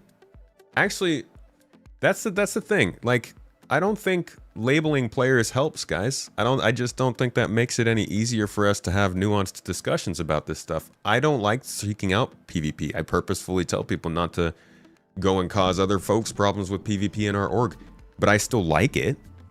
I'm still into it. I still want it in my game. I still want to experience it and know there's a risk of it. I would like there to be places where I know it won't happen, or at least can expect that it won't happen. But just because you're cool with PvP doesn't mean you want to do it to everybody or always take part in it and stuff like that. I just want to live in a world where it's possible. And maybe that's not possible in the gaming world. Oh, I just realized I still am recording this. Oops. Because they'll camp you anyway in the instance entrance, for example. It's not about PvP. Right. The means to get to that instance location is still in the open world. Video games and Sims are not making the world a better place. Spend your time helping your neighbors or building up your local real community. SC gameplay is not super important at the end of the day. I would disagree. I actually think that they are making the world a better place. But I might be biased. You like PvP, but you hate PvPers who gank players getting off the shuttles at Siege of Wars. Yeah. Yeah, that's not the best kind of fighting. Your fears with instancing, they abandon security. Oh, see now, yeah, that would be a problem. But at the same time that they're talking about instancing, they're also introducing security AI turrets. So I don't think that should be ignored. There's multiple things going on. Sir, this is a Wendy's. I mean, like you're actually sitting in a community of folks who, like Vastin said, we know each other in real life. Hell, Walgrit and Tyrus just met up the other day, chilling, from 2 different states, and they wouldn't have gotten to have that time if they hadn't met in the garden. That's what we're here for, dude. The real connections, the lasting connections. We've made long-term friends from this, for sure.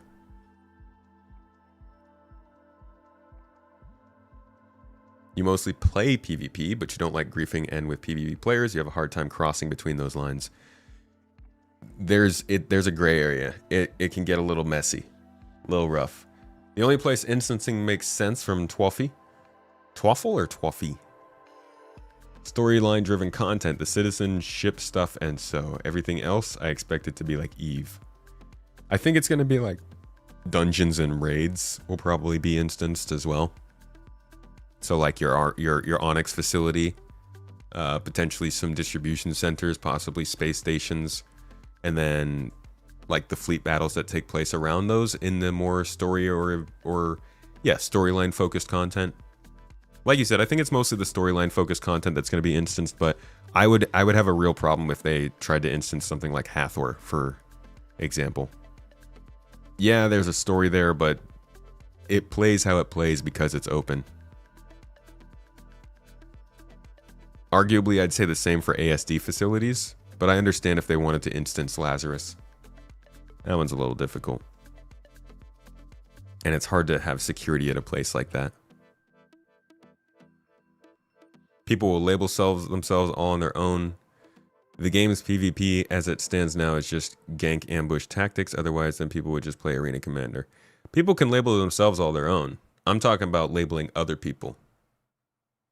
People are free to label themselves, but I think if you start labeling swaths of people with some kind of expectation based on your feelings, you're going to end up having inaccurate data. You're going to sit there thinking to yourself, well, most of the people that I'm playing around like to just kill everybody. But then you go and you get into a game where there's no trigger happiness or something. Or you go and you get into a position where other people can finally start to interact with you and you realize they're helping you and you think, oh, I thought you guys were all assholes. Wow, thanks for helping me. This is great. We've all had that moment.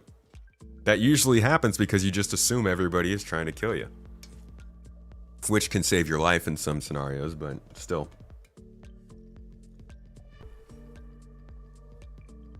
Instancing could also help with purely mundane things like what if all 600 people on the server tried to go into IAE Hall at once? Make it happen, CIG.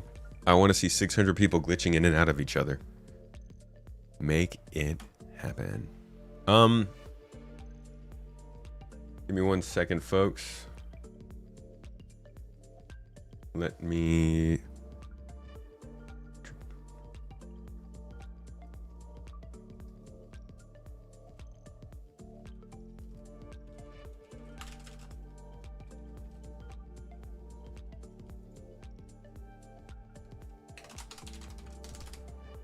Alrighty. Thank you for your patience.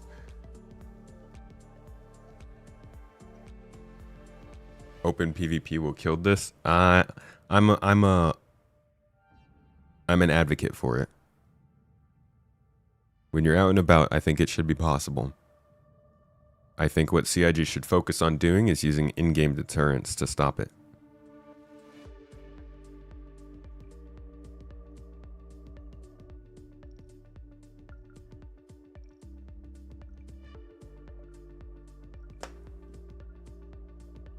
All right.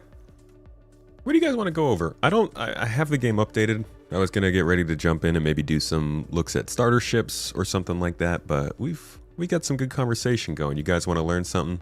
Look at something? Get into something? Heated topic, I guess instancing is pretty interesting. We do need a rep system, dude. They're making me real nervous about reputation. As far as Nyx goes, dude, I just don't know how you're going to be able to differentiate Nyx from really anything else without reputation.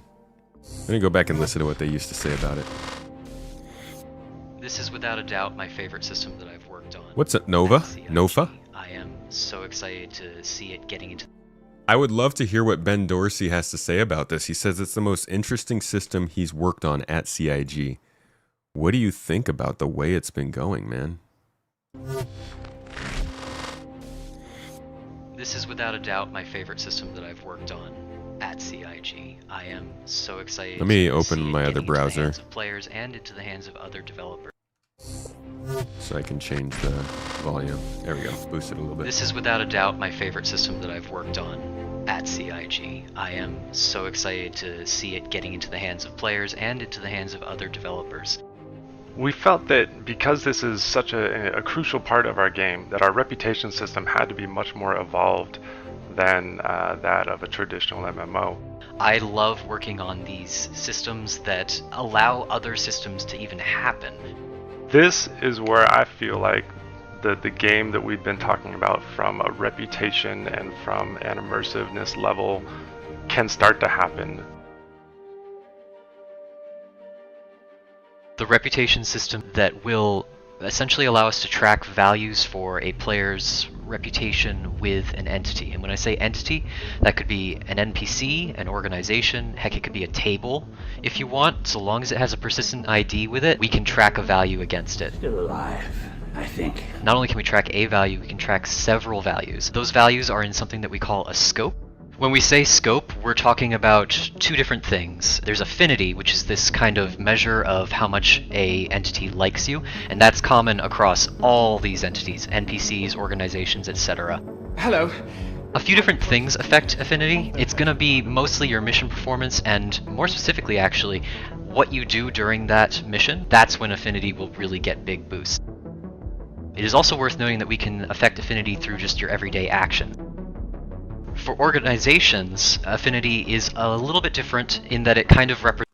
So the reason that I want to cover this just a little, this is like an offshoot. It's not a big news segment or anything. Nothing's happening with reputation right now, but I guess that's more the reason why I want to talk about it, because it's just getting so much more obvious that reputation has... To be honest, I don't know. Maybe nothing's becoming obvious, because the reputation went to the mission system. It got dropped. It just straight got completely dropped because the people who were working on it had to move on to other things, probably Squadron 42 back in, I think, 2022. And so around, I want to say 2023, Star Citizen mission team took over the reputation system. Might have been at the end of 2023, possibly 2024. And they worked on it a little bit, to the point where it got a couple updates from different guilds. Yeah, because they started doing like the Interstellar Transport Guild and a couple other things. And these factions were there.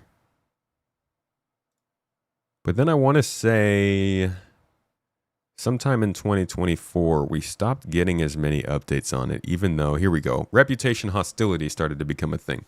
Updating the reputation system so that players can affect their long-term reputation with in-game organizations via means outside of missions, such as reduction of reputation for killing a member of that faction.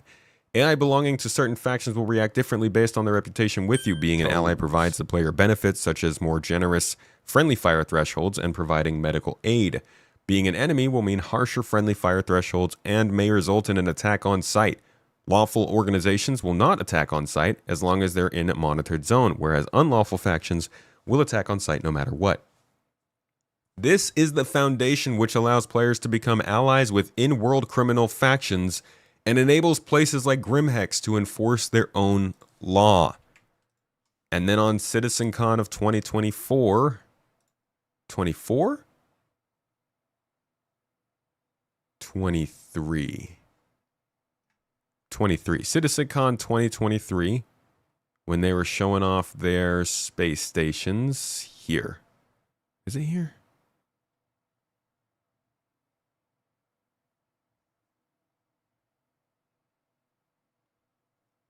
And we talked about this.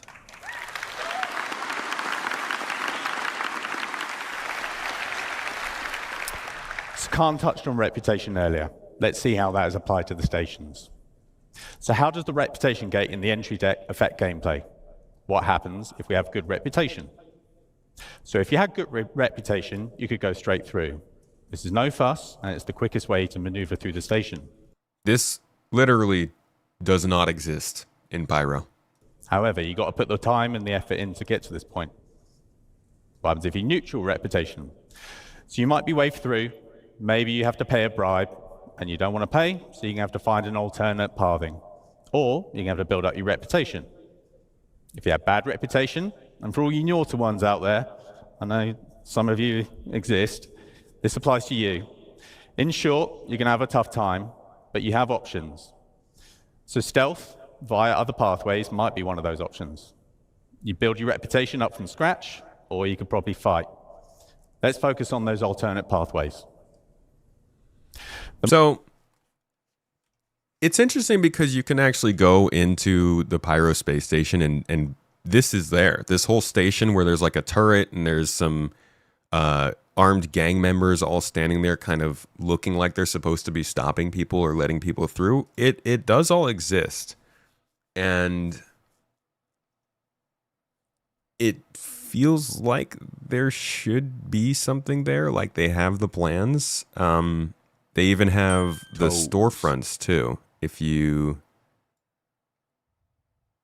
so they talk about like station ownership and like the factions, but then the only gangs in Pyro that you can get reputation with are the Headhunters and Citizens for Prosperity, and neither of them have space stations. So this idea of getting access in the space stations based on reputation doesn't exist yet. Now I'm fine with that as long as that kind of thing is still planned and it's still going to work, but then the things that they start to say about how reputation is changing actually comes off as one of those things where they kind of say something and it puts us into that question mode of wondering, what do they mean? How far is that going to go? How much are they going to develop that? But they don't really answer it. And so we're left here sort of speculating, or in the case of me and myself and I, going crazy over the course of months, trying to figure out what they're saying. So here's what they said last about reputation, which is why I'm like, okay, I can expect that this is still coming to Pyro, but at the same time, they're throwing some questions in there with the way they talk about it. Not every faction that you encounter in the game is going to be one that the players can actively work for. And there are these purely hostile factions, and we need them from gameplay reasons, is that as the reputation system slowly evolves, we want a similar experience for players who always can arrive in a location and have someone to attack or who's attacking them without having to worry about how the reputation system is going to change how they behave or their dialogue lines. So we can kind of see this, I think, in this latest event around the fight for Pyro, in that whether you're Citizens for Prosperity or Headhunters, you're still technically fighting on the same side, I think. There's a high cost with that. We do want to have some reputation-based gameplay where the player's alignment will affect the outcome or how they experience these things. Yes. But that's going to be much more controlled. It has to be within reason. Yeah. It has to be within technical reason has to be within a feature reason has to be within time. You know, the amount of time that we can invest into creating different variations. I mean, everybody that's ever played a video game that has branching storylines know you can only have so many different branches and stuff. Otherwise, you just it just goes on and on and on, and it becomes impossible. I say that, and then Baldur's Gate 3 was like, hold my beer. You know, shout out to Baldur's Gate 3. But even there are limits, and that's like this. So it's. That's just what's been being said about Reputation. And then you go back to kind of the way they introduced it, and you can see how there's nothing confirmed. Things can go any number of ways. But it is, I'm like, it's very easy to assume because they're not talking about something, it's not going the way that they originally said that it would go. So I'm not saying to jump to conclusions there, but this is just as big a part of that conversation around security and instancing and safety and PvP and all of that stuff as the instancing is. So hopefully we hear something from Reputation, but here is a little bit more of what they had to say about it.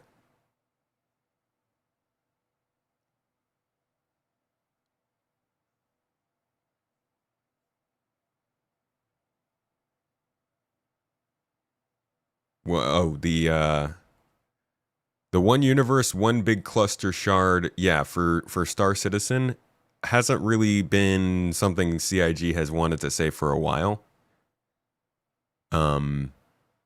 It just doesn't really work. They can't beat the physics of it, really. It's kind of the latency and the way that desync starts to occur when they create worldwide shards. It ends up breaking the gameplay. If it's that way you sell your stuff right now, honestly, I would cash out if I were you right now. If you feel that way. But yeah, it's not going to be, we're not all going to be playing in the same place, everybody in the world. It's just not going to be possible. They want to. They still say they're shooting for stuff like that, but I think like anybody can see that we just want a working game at this point that has, I think it'll still have a much smaller amount of instances that you can be in. And when I say instances, I don't mean locations. I mean like literal versions of Star Citizen playing. I think there will be a smaller amount of that than you would see in other MMOs, but they're still going to have to split things up so that, you know, you can communicate the data easily to the different servers of people around the world. As for regional wise, I don't know what they'll do there. I hope they can do one per region, but we'll see. You just destroyed my day. It's not, they haven't officially said that. Don't take it that way.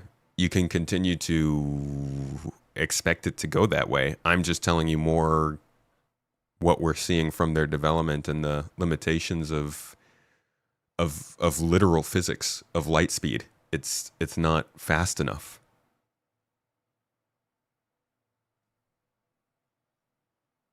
Anyways, Reputation presents the amalgamated opinion of that organization and its members towards you. It's going to control a lot of things like whether or not they want to attack you or help you, for instance. And then there's confidence/career. Confidence is exclusive to mission givers, and it kind of says how good they think you are at your job. Career is how an organization might be tracking that same value, how good you are at your job. The difference with an organization is that they can have several career scopes. So a security company like Crusader Security might have a bounty scope, but they also might have a defense scope or a jailer scope or any number of these career scopes that we want to track your different levels of career proficiency with different kinds of gameplay.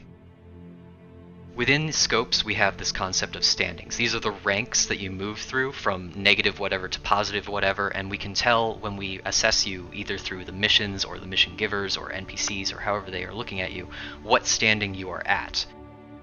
One of the things that we are very excited to have is these reputations giving you things when you get to those higher standings. The idea is that this is giving you benefits and rewards for progressing through the game. It's a progression system at its heart. The other thing that I'm really excited about with this coming out is the concept. Reputation was what we thought was going to be the center of this game's progression. Maybe it still will be, but it's certainly backseat right now. What's up, Quincy? Of allowing for group building and community building with this by allowing you to bring something unique to your group of friends table. You might have a reputation with a certain organization at a high level that your other friends don't, and you've maybe done a little bit of extra work to maintain that, get that up there, etc. And as a result, you're able to bring in something cool, like a mission that normally they wouldn't be able to do. Plus, everybody likes bragging rights. We all know that you're going to be putting up screenshots on the subreddit or whatever, saying, look at all these reputations I have at max, look at what I'm able to maintain, all that. We're darn excited about how that's going to play out, potentially. Yeah.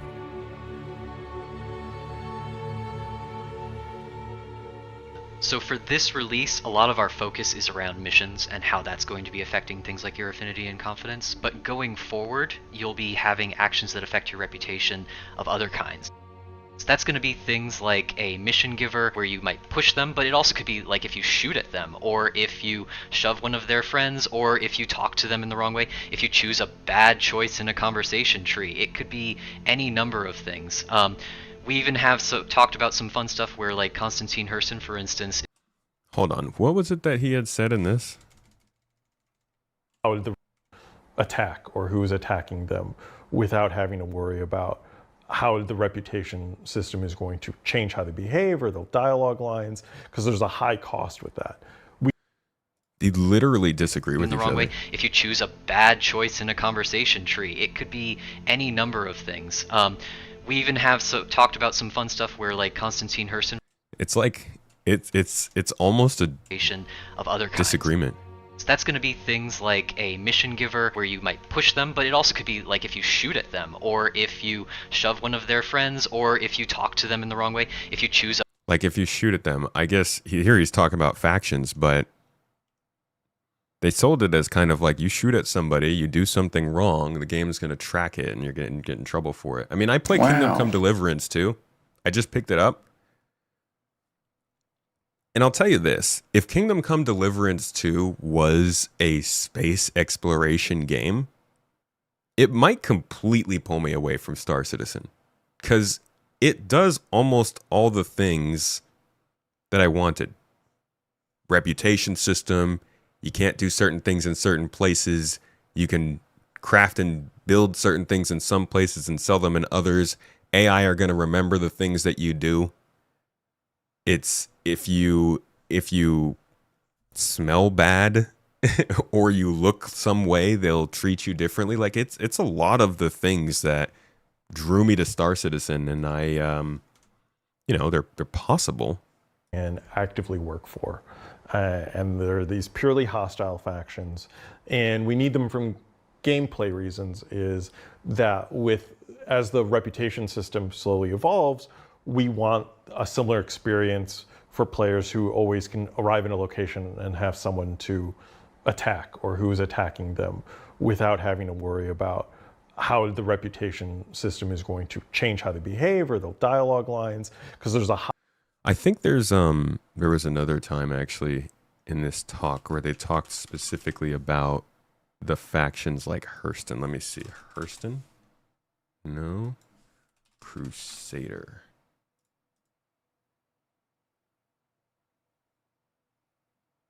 Here we go. Let's see. Let's listen to this.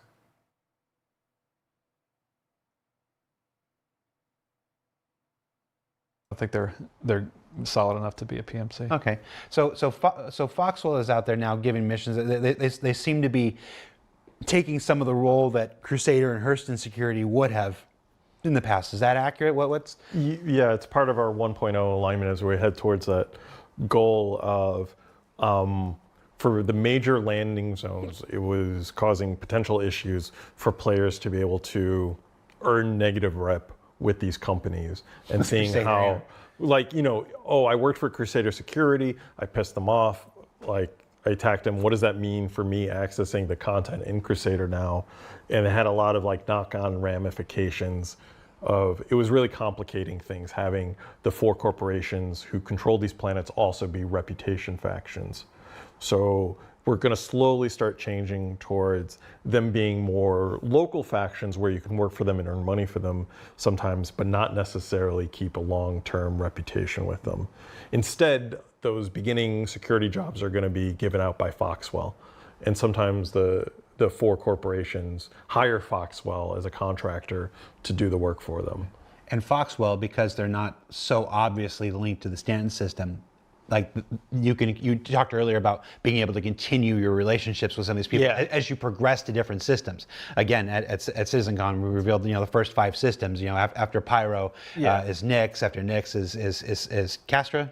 I remember that right? Yeah. Yeah. And then after Castra, Terra. So a relationship with Crusader when you're in Castra doesn't necessarily make a whole lot of sense, but Foxwell is somebody that you can build a relationship with and they can take with you as you progress. So they say here that it's for Crusader, Hurston, ArcCorp kind of thing.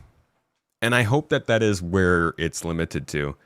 But it's not exactly the factions themselves they mentioned. It's more the justification that, like, it leads to unexpected consequences, which is what it felt like Ben Dorsey was saying originally was the point, to have consequences based on NPCs. But he's a writer. He's narrative. He's writing the game. He's shipping the story. He's focused on, like, making sure the experience that is encapsulated is good. So he might be speaking from the perspective of anything that follows storyline content. We want to try and clear the path reputation-wise so that you cannot find yourself getting blocked off from story content. That I do understand, and I hope that is where it's limited to in terms of what he's saying, because this system, I really would hope still exists in the overworld. They like to call it the sandbox environment. I hope this makes a difference when you're looking at mission givers and other factions that aren't owning planets. That's my fingers crossed. Maybe it is.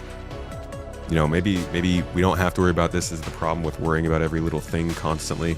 There are bigger deals than they need to be. But let's keep listening to this and see what else he has to say.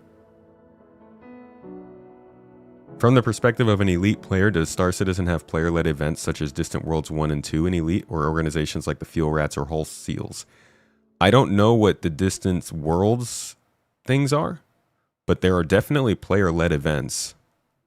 There are also organizations like Fuel Rats, yeah. I'll give you a look at the Daymar Rally. It's the biggest player-led event in the game. I got a video on it you can watch here. I'll drop in the link for you. Yeah, player-led events are constant in this game all throughout the year. Orgs will throw them on a smaller scale, 5 people, 10 people, 30 people, 50 people. Events like the Daymar Rally are attracting up to like 800 people to compete together. So you have your choice. And then you can also join in orgs, that kind of focus on a specific service to everybody else.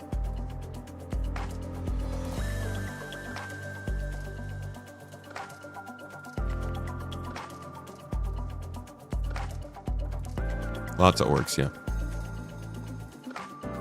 All right, sorry. Back to the rep.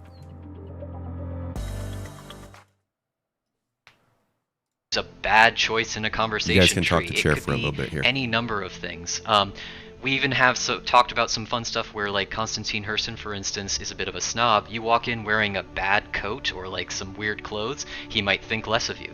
You can also key it off of things like when you happen to raid a ship that is controlled by maybe Crusader security. We could key it off of something like you go into the wrong area. I mean, you just walk into a club where the bouncer doesn't want you to be there.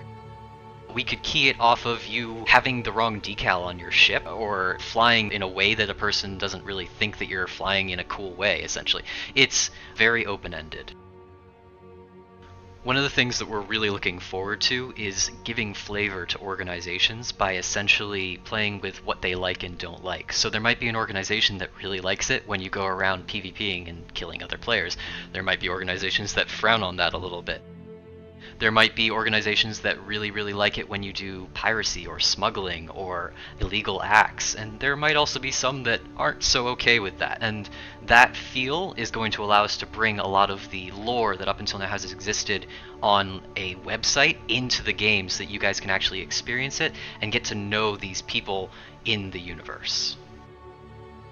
And all that brings me to the topic of drift. Drift is the concept that over time your reputation might move up or down based on the mission giver organization essentially moving towards neutral with you. Now, before you all get your torches and pitchforks out, the concept here isn't to enforce a horrifying grind or anything like that.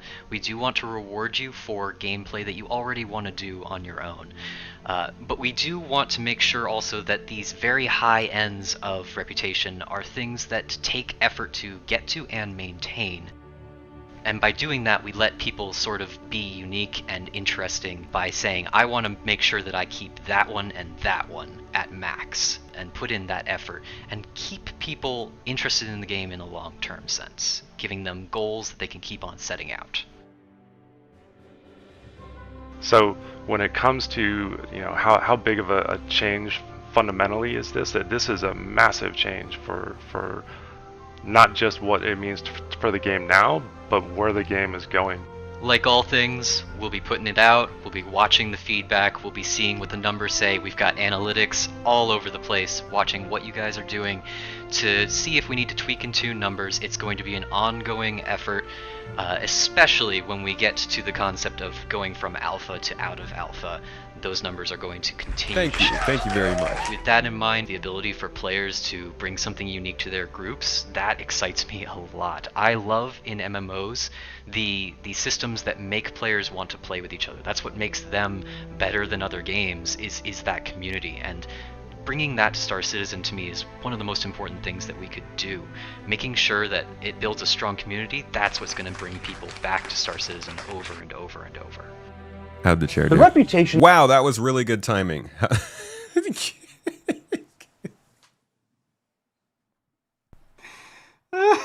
Cuban, did you f***ing drop subs for the chair?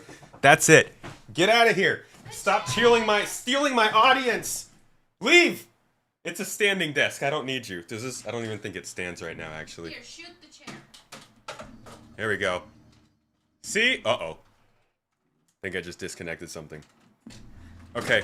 We're not going to stand. Shoot the chair. I'll take the chair back. Shoot the chair? Shoot the chair.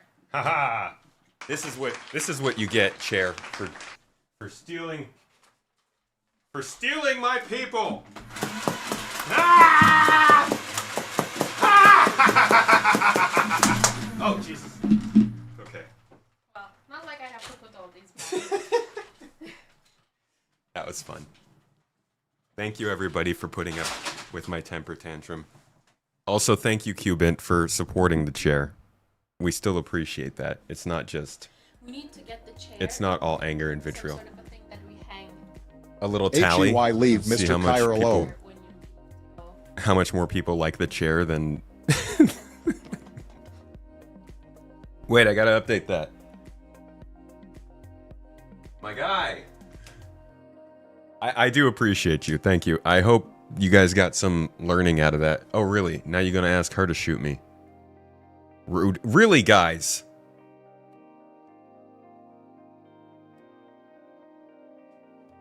Why do I even invite you? She went in the other room. You're too late.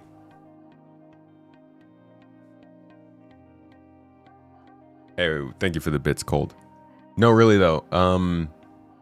I hope you got some information on reputation from that. I think this is an amazing system, and like he said, like it's a huge change. Granted, we didn't get the whole change, so maybe not that huge.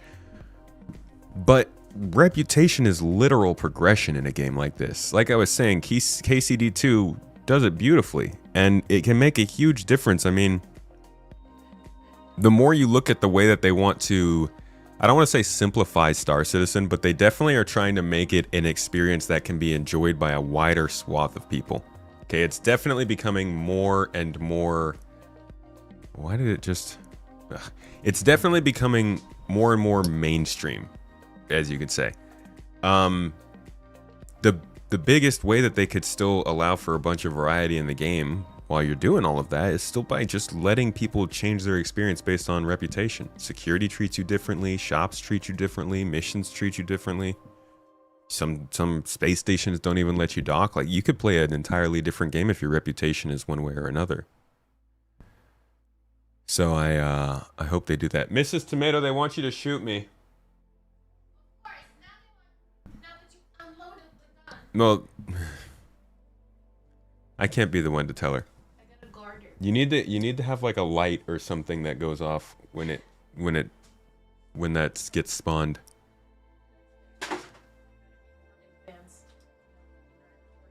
It's much better when I don't know it's coming. You don't agree with the chair on the question of nature versus nurture, but that is another matter. The chair is very draconian. Don't listen to him. He comes from a rough family.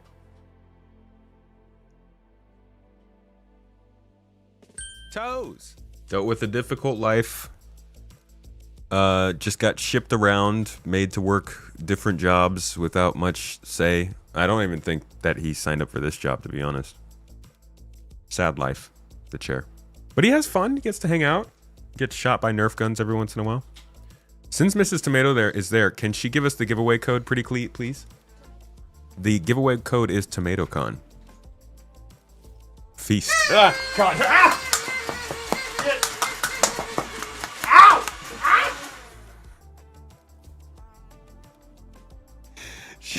You can't love how she goes off with the horn at the same time.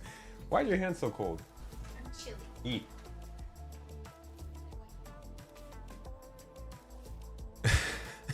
That was 2 shots worth, right? I love the I'm getting pelted in the back. That's real great. Thank you guys. Appreciate you. Much love, chat. You're the best. Good use of your points. I know PK's gonna use his points on that. You were walking down the street in your town the other day wearing your Star Citizen hat and a guy went, "Oh, hey, Star Citizen, nice." You've had this hat for 10 years and never had anyone recognize it like that. The normies are catching on. How funny would it have been if he was like, "Oh, hey, Star Citizen, nice," and then like handed you a picture or something. He's like, "Will you buy this from me?" Here's a picture of a spaceship. Only subbing up for the chair? That's cool, dude. We could split it. Thank you. I mean, he could probably do a stream every couple of days. Cubit, brother! Are you trying to single-handedly start another streamathon? This dude just did another 10 subs. Can we hear it for this guy? Dude. God damn, bro.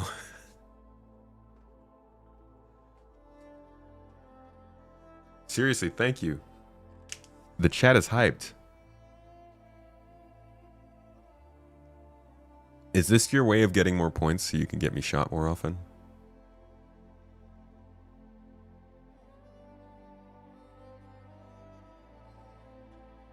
They've hired so many young people over the years that you think we basically have a second generation of CIG devs who prefer, for example, pew pew in instances. This is either a good or a bad thing, depending on your viewpoint.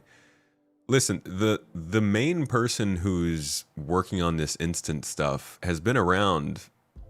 I mean, Benoit's been around since like 2014, and he's pretty.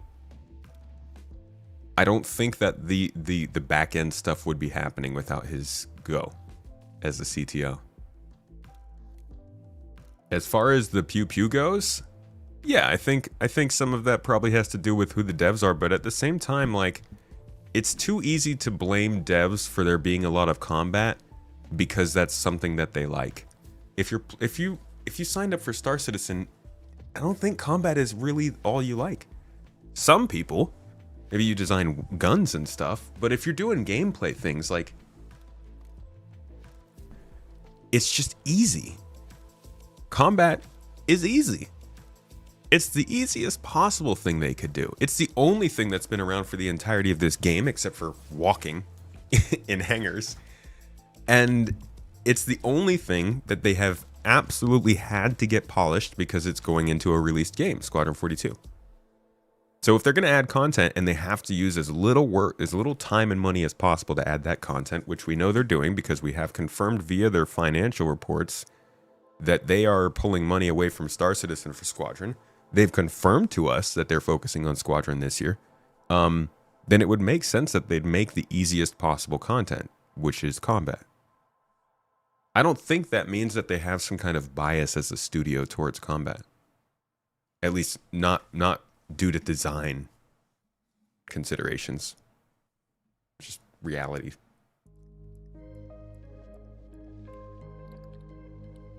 That was no normie on the street. Good meeting you at SitCon San Jose. Hey, it was good to meet you. Thanks for saying hi. Do you have a good time? We didn't get to stay super long. I did have to get back and start writing, but I do love getting out to see the community like that.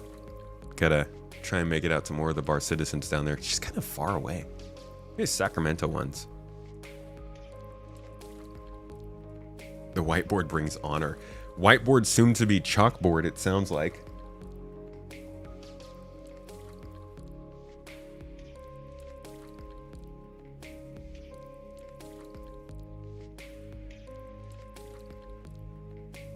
You play Tarkov and DCS, but strangely you want everything but combat in Star Citizen? Yeah, because there's so much more.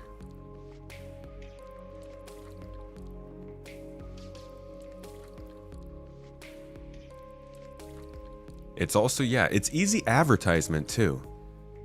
It's easy advertisement. I mean, even the things that aren't combat focused get advertised with combat. You know what I'm about to pull up. If you've been here before, you know exactly what I'm about to pull up. See it and believe it. The Argo Raft, the most basic cargo hauler in Star Citizen, has a literal attack picture in its advertisements. It's not even like, yeah, see, Amsterdam knew. It's not even like this is defensive. This is an attack picture. It is driving towards somebody. These people are focused. They're locked in. They are locked in. They said, we're gonna f your whole family with our tractor beam. They're ready to kill you and feed you to the Vandul. So, like, they've always kind of focused on combat. Oh, here's a good one. Here's another good one. The Crusader E1 Spirit. The luxury VIP transport. Also, an advertisement picture where it is on the attack. It's not even running away. It has a turret that it is shooting backwards. Its turret is shooting in defense. It is also on the attack. They love this stuff, man. Combat's in their blood. But I don't think that means that the game's gonna revolve around it. I just think it sells. Now this was 2022. When did the Raft come out? Raft came out in... It was announced in 2021. So those are actually a little bit newer. And I could tell you this. I would say maybe it's a newer consideration, but then you go and you look at the Freelancer commercial. You know, the casual cargo hauler. No biggie, right? But oh, what is it being used to freaking advertise it for cargo? Combat! Commercial vessel. This is one of their better commercials, I'll give them that. But like, it ain't new.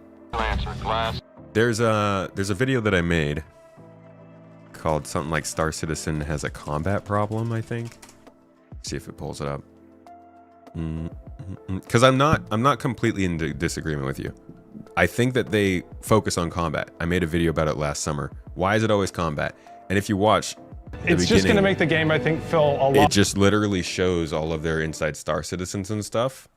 But this goes way back. It's not even new. More it's like it's tying all the pieces together. Some risks and you might die and not make it out alive. Melee combat does shit 3.8. Caterpillar mission is really cool.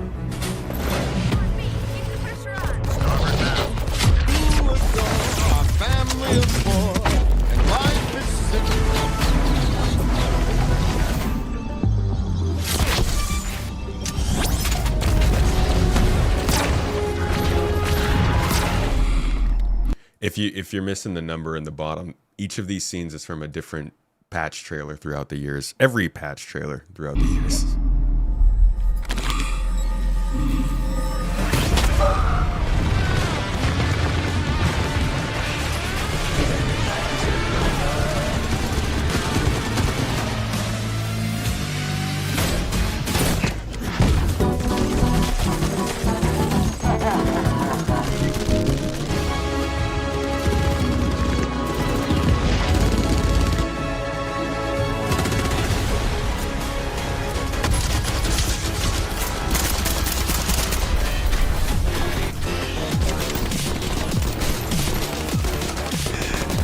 they got like progressively more high octane over the years.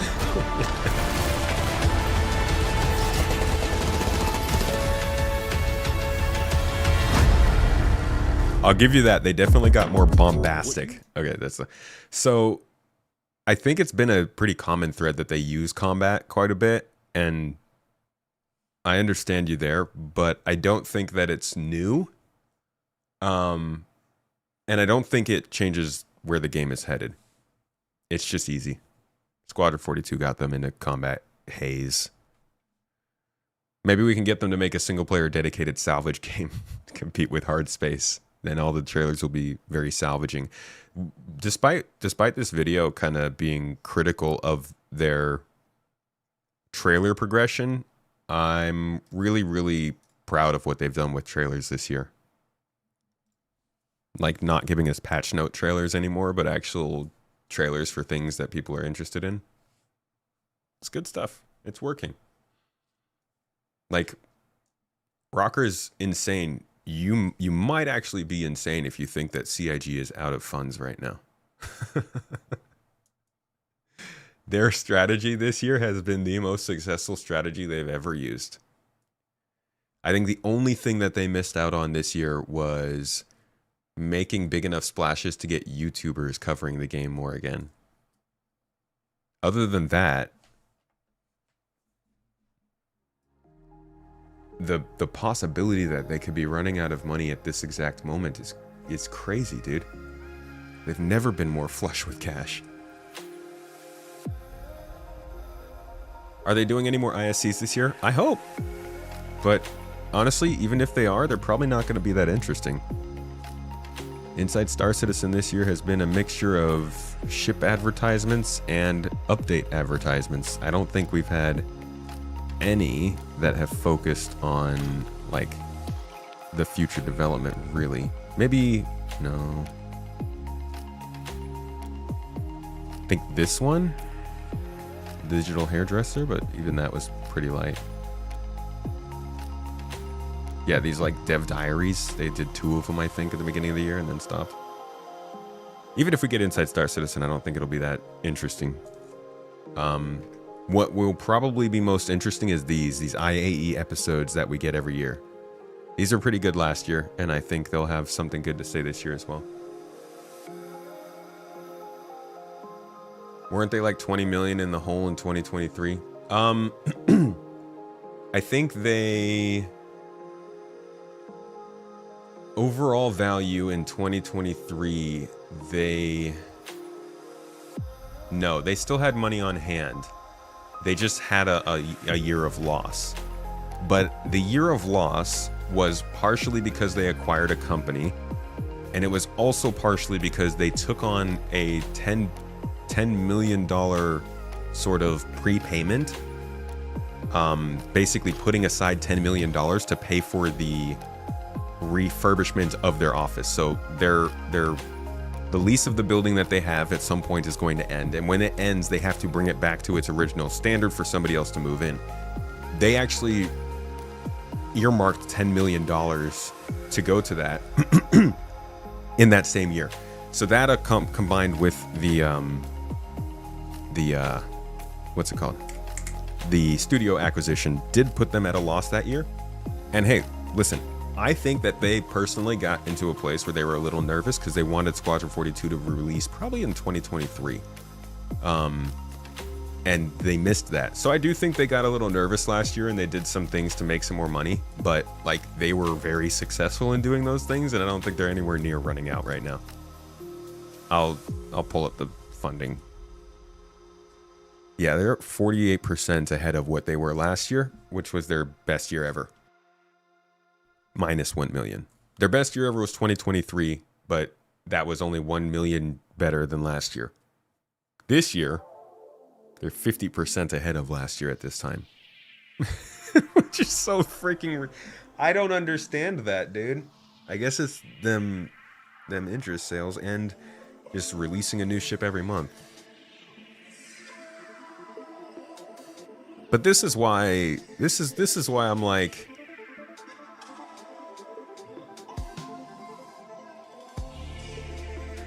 the people of course they want to finish a game, man. Look how much money you can make if people think your game is getting better. Sure, but how much are they spending? I do not know. That I don't know. But in 2023, I believe they were spending... in 2023, they spent enough to be down on the money.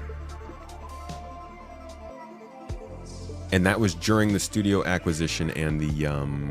what's it called? Thing. Hold on, we could just pull this up.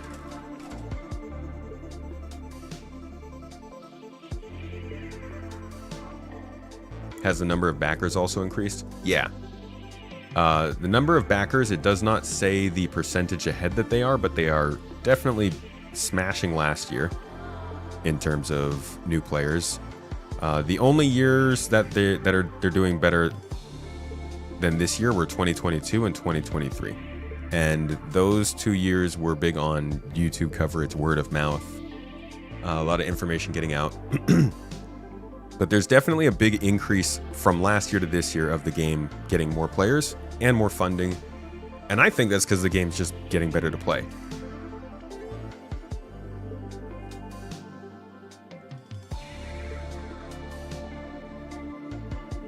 So the financials from last year have their expenditures here. This isn't last year, this is 2023. Trading costs. So they came in at CapEx and investments, subtotal spending costs, 163,000 in the thousands. So that's what, 163 million? Damn, so they did spend a lot.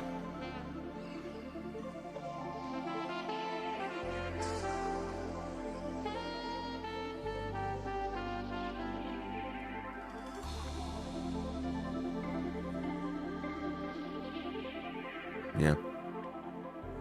They did spend a shit ton of money in 2023. Which does explain why they've been reorganizing quite a bit during 2024.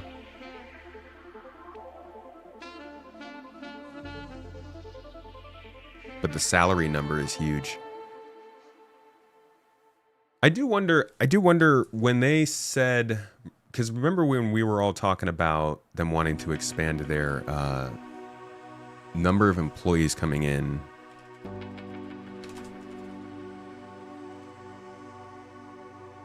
I think in 2023 they were talking about their expansions. This is also why I think that they wanted to have Squadron 42 coming out in 2023, because it does seem like based on their investments in like 2018 and kind of their expenditures as well, it does seem like they were expecting to probably see an influx around 23 or 24, at least as of 2018. No, I don't think this is the right one. Whichever one was, I think it was May of that year. No, it's 22.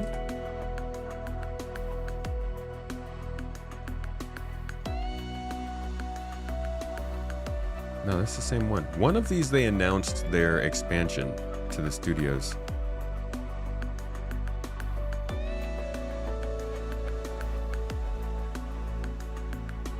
What's other game dev cost? Because it almost doubled compared to the previous year. That was probably the This might have been the acquisition and stuff.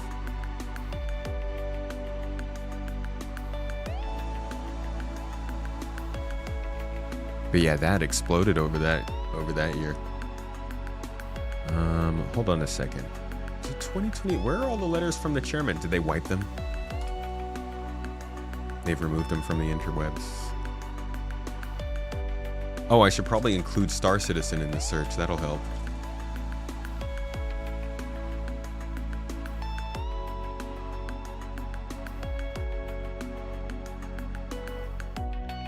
You suspect there was no real CitizenCon because they can't afford it? They definitely saved money with it, yeah. I think they did not want to divert the work time towards it either. Overall, probably a good call on their part. I think this is the 2024 one.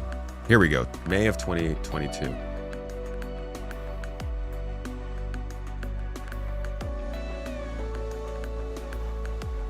No, this isn't it either. This is the same one. This is December of 22. Here we go. Okay, so they talk here about...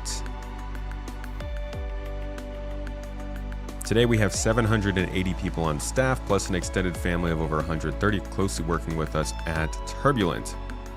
So that's May of 22, right? Here. They had, how many people? 780 people at that point.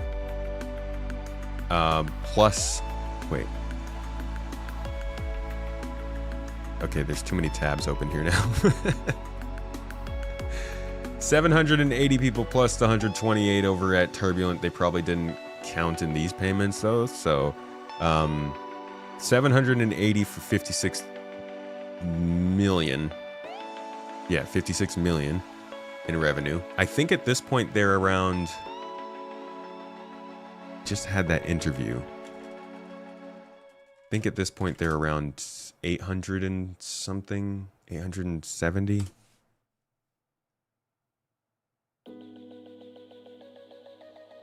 Gosh, how am I gonna find that?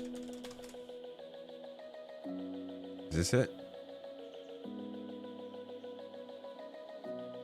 Nope, that's from 2013. Here we go, this probably links to it. So I'm pretty sure here they mentioned a number of employees.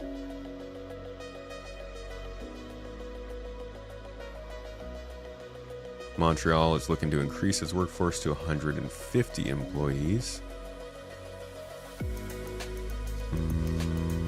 I actually don't see any numbers.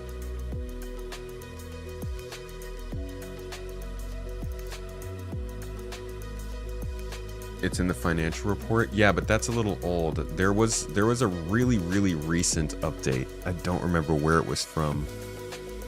Man, I have no idea. It was like the last 2 months we learned that they had...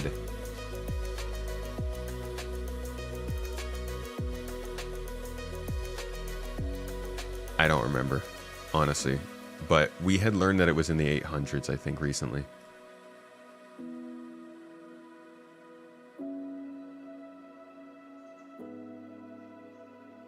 It was in the CitizenCon Direct announcement?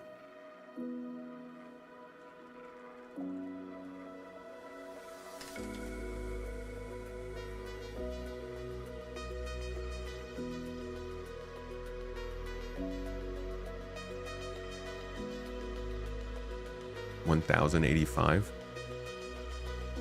Where'd you see that?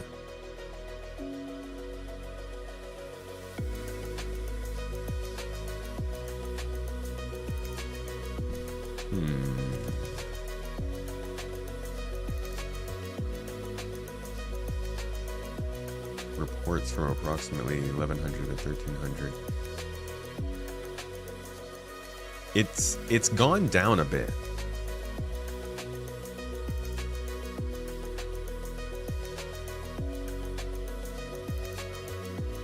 It reached 1,100 in 2023, but it's gone down a bit.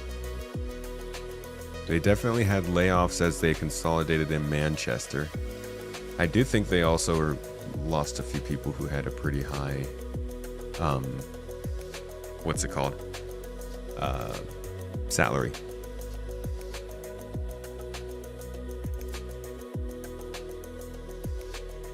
But they are certainly, their expenditures have grown from 2021 till 2023, while their money earned has not. Well, actually, it has. It jumped big time from 21 to 22, but it didn't continue to speed up like that. So this year is going to be a huge. This year is a huge haul in comparison. But I think ultimately the pressure to get Squadron 42 out was definitely has been mounting a lot more over the last couple of years, because I think they really had an expectation there. They had some clauses for repayments to start for Squadron 42 investments in the last couple of years, and everybody has agreed. Yeah, here they say that they had a peak of over 1,100 people at that time. But yeah, they also mention here that this resource was internalized. Turbulent did not grow as other cost categories and will fall considerably in 2024. I think that they wanted to have Squadron out to be getting more money into the company at this point.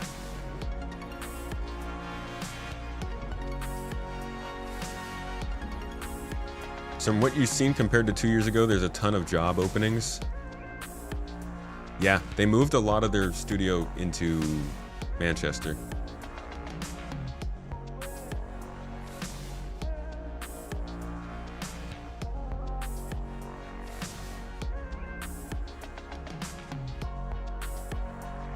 We need you whales to buy more ships. Don't call me a whale, bro. I'm not buying ships. I need you whales to buy more ships. No, we need Squadron 42, man. That's what we need.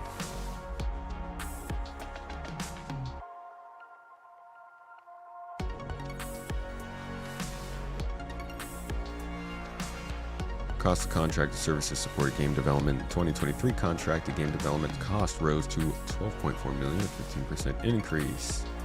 Rest of the world region headed by the UK leads all development activities, including turbulent development that was previously managed out of the US. Also good to remember they started to get more into the Chinese market. That could do some things.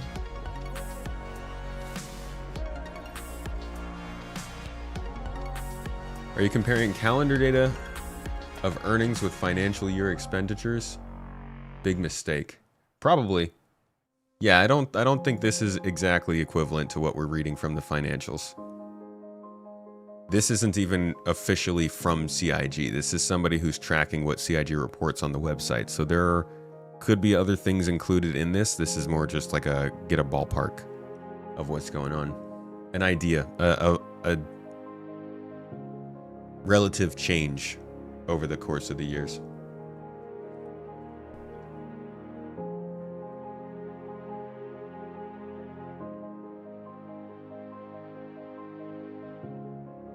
What's the Turbulent transaction? They acquired a studio.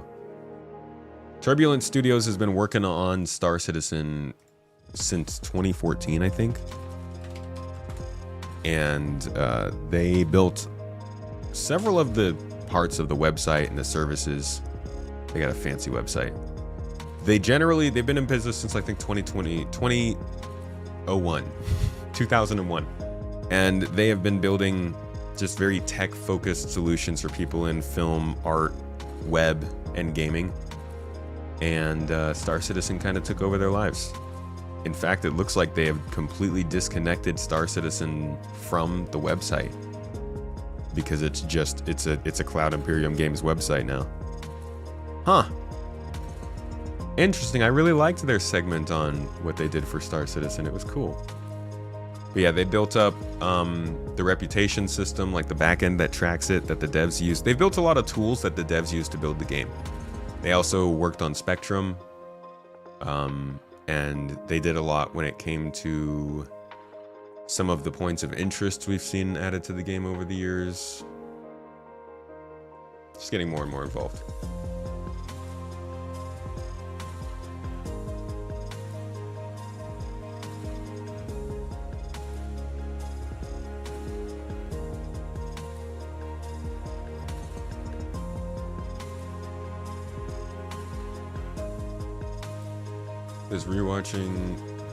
Does rewatching Citizen Con today? No, I'm all done with rewatching Citizen Con.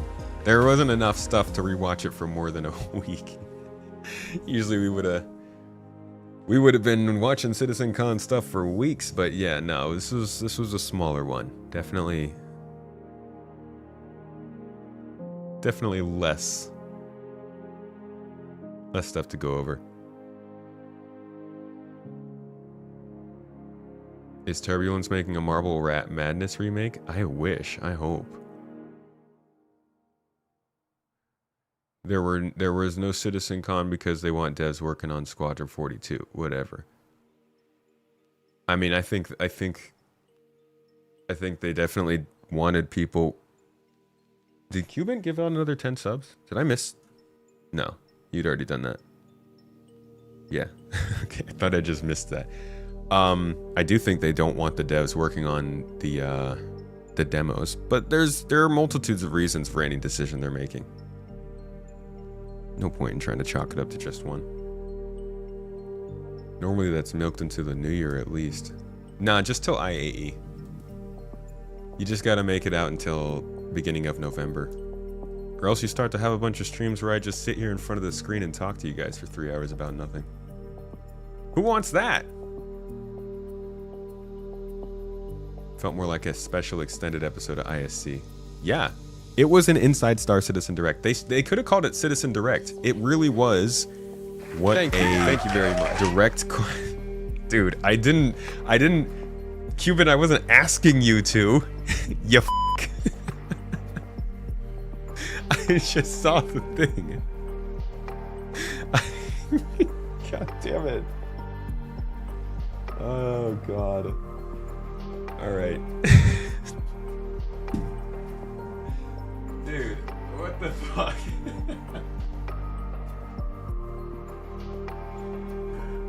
Like call and response, my dude. I just saw the number on the screen and I was like, what the hell is that big? Thank you, Q. Appreciate you, buddy. Toes Gang thriving.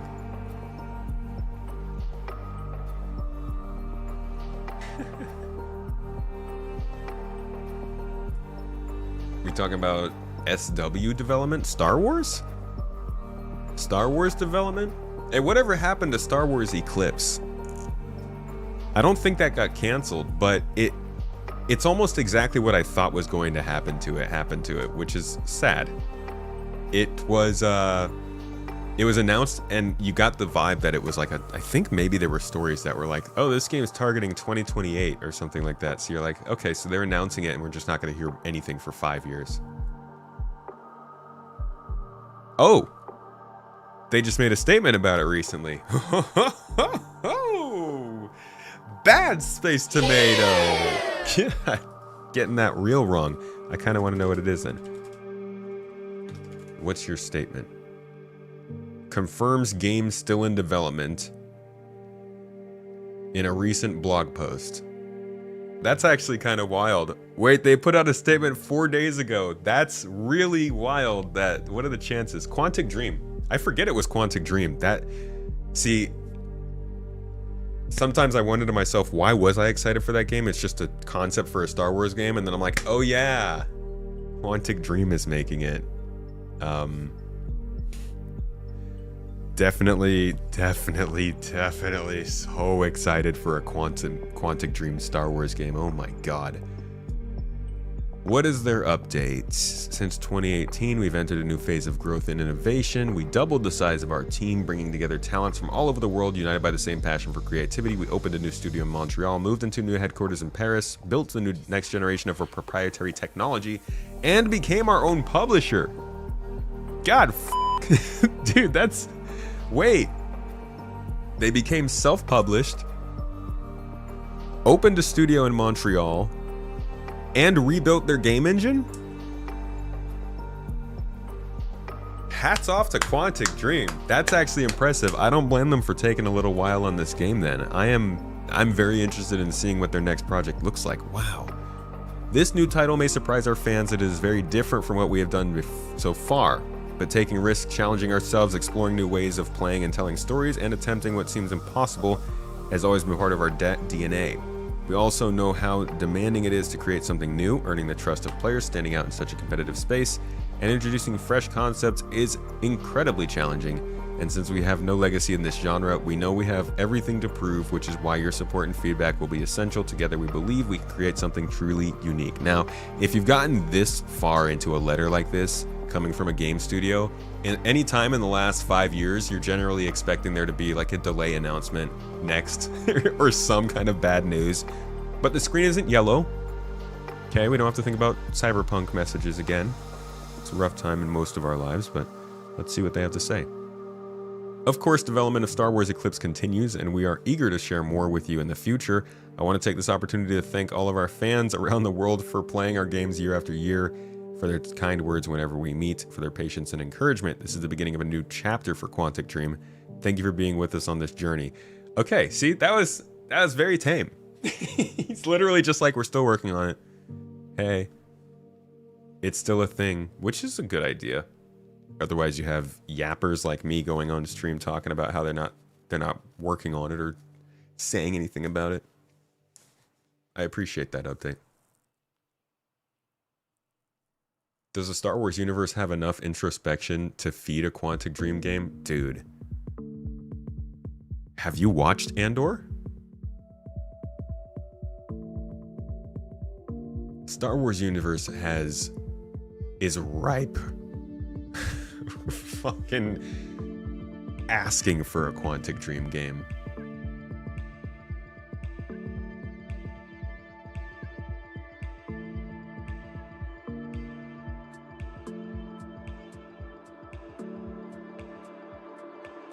The PR team every 6 months. We're not dead yet.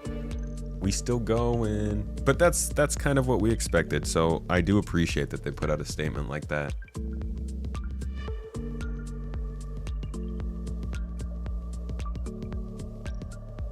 But yeah, we're actually not talking about software. By the way, whoever spawned that whole rabbit hole dive, sorry about that, folks. No, we were talking about Star Citizen. Studio numbers, cost of work, expenditures, income, Citizen Con, how much does it cost, who's in charge of it, you know. Pick your flavor. The most dramaful topics. Was that you, JP? Did you ask that? SW development?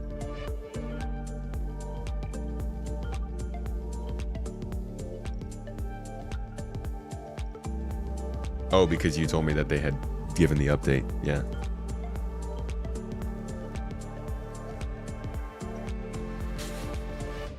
Release date. Actually, Rennie, we did kind of talk about 1.0 stuff. How did we end up having such a controversial stream today, guys?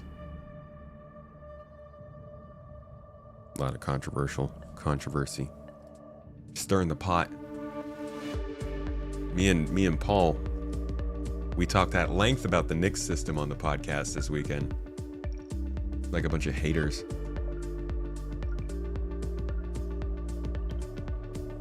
Escape pods, discuss. Escape pods. The first thing I think of when I think of an escape pod in this game is survival mechanics. I'm not gonna lie, folks. Playing Kingdom Come Deliverance has given me a whole new perspective on what people see as being reasonable in a game. If Kingdom Come Deliverance can get as much widespread mainstream love and publicity as it got with the game systems that it has, then I don't see why Star Citizen can't do things like that. It's not like Star Citizen is going to be anywhere near as popular.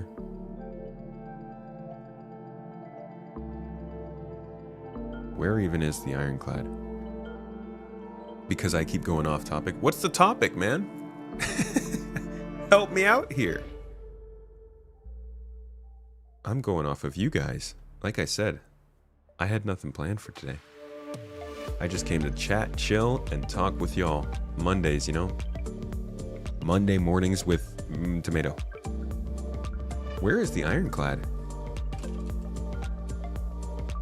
What's wrong with Kingdom Come? There's absolutely nothing wrong with Kingdom Come. Standpoint, it is a cargo ship, but also that retractable roof and the tractor beams on board it give it some less legal opportunities. What's my bid for a Squadron 42 release date? If you mean by what's my bid, as in how much money would I pay to have them release it, it's a lot. Doesn't have a name yet, so we'll just call it the Drake. Ironclad Assault. Compared to the base ship, this has been developed to support ground assault operations. It has additional turrets covering the upper and lower surfaces to provide more fire support. And the front section of the cargo area has been redesigned to enable our largest vehicles in-game to be deployed from it, such as the tank. In addition, the cargo bay has been reduced in size to facilitate a... Okay, but we're interested in the big-ass escape pod on the side. Talk about that. Transporting stuff that is quite valuable, quite sought after in maybe some of our less desirable systems. What it allows you to do is kind of have a little bit of security. So if you're getting attacked or you're getting yourself into trouble, if you want to save yourself, you can kind of jettison your cargo and try and get out of Dodge and kind of get out to safety. And I think that's like a really important thing as we get closer to Death of a Spaceman. With some of the recent tech that's come online, this broad... See, they don't go too far into it, but they are working on this. They're working on this, and I'm pretty sure they're planning on shipping it early next year, or like first half of next year. So, I really want to know, how far are you going to go with the survival mechanics? Can I crash land on a planet and expect to have to work my way to get off, do some survival stuff, create a shelter, build a workbench, repair the components and stuff myself just to get off? Or are you going to kind of be like, well, we don't want people to have to worry too much about getting stranded out there? I don't want to do that. I want to get stranded. Strand me, please. KCD2 sold 3 million units so far. I think it's reasonable to think Star Citizen could be as big as that game. Maybe. It could be. Punch some logs. Get my black box. How many of you already own Squadron 42? You got it with your pledge in 2014. Most people don't own Squadron 42, in my experience, from what I've seen. From interviewing the community to giving polls and stuff, most of the people who have bought Star Citizen bought it after 2020 at this point. And generally, Squadron 42 was not as focused on being bought in that time period as it was before. Higher percentage of people earlier were buying Squadron. Not to mention, they took it off the store, I think, in 2022 or 23. Since that point, they've released a couple of trailers that have garnered a lot more eyeballs. And in that time also, there are tons of people who become gamers every day. They might release this to console, which obviously nobody has spent money on. There's plenty of sales to be had for Squadron. It has more potential to be popular than Star Citizen for sure. Yeah. You got it with your original package game years ago too. Make a poll. Do you own Squadron 42? Keep an eye on the YouTube channel. I'll make that poll eventually. I need to make the poll for, the monthly poll. How are you feeling about Star Citizen right now? That comes out tomorrow, so remind me again about the Squadron 42 poll. You know what, actually? I can schedule that. Check it out.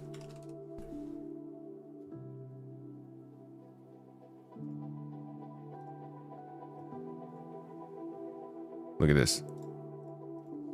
Do you own Squadron 42? Yes. No. Show me them results, baby. I'll schedule this one out. So I do have a poll coming out tomorrow, but I'll have this one go up next week. So we'll see. Was that a typo? Show me them results. No. And there you go. Now we will find out the big question, the big answer. How many copies of SC do you think have been sold to date? God, I don't know. I have no idea. That's going to be a hard one to answer. I do think it's in the millions, but I think it's a lot less than the amount of accounts that there are. Even just going by my own referrals. Let me see. Let me see if I can look at my...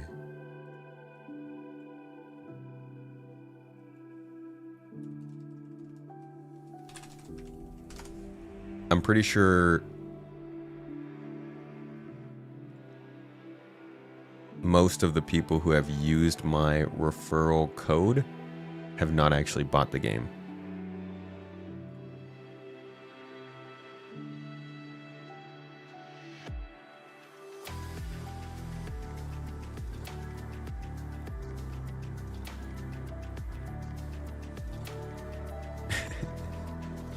You know what I always find so funny about this?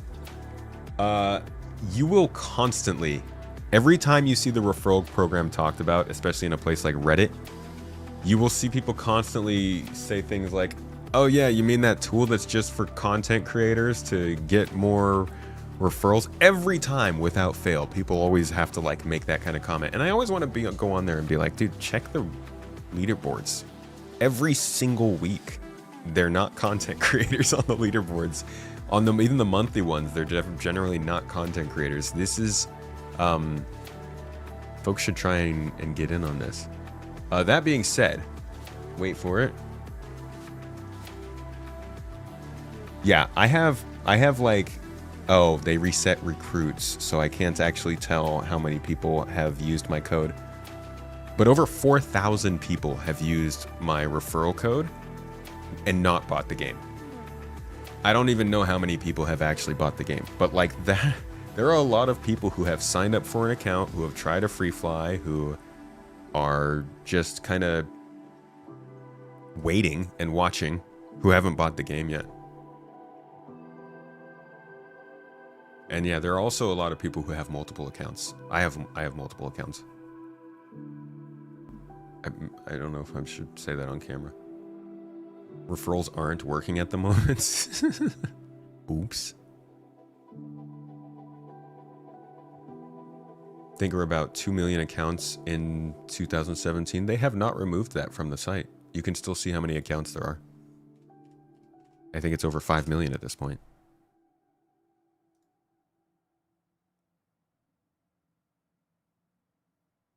You have to remember though, it is, you know what, never mind, forget that. Yes, almost at 6 million accounts. How many actual people have bought though? I don't know.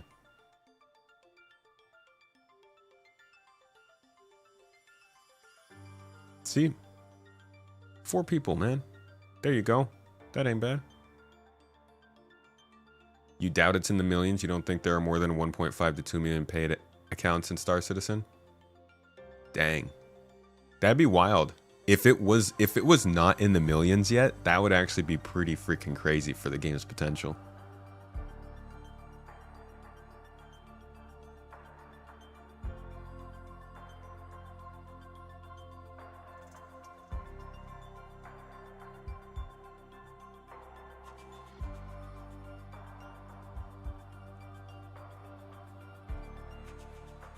Felt like Squadron 42 is a bad idea.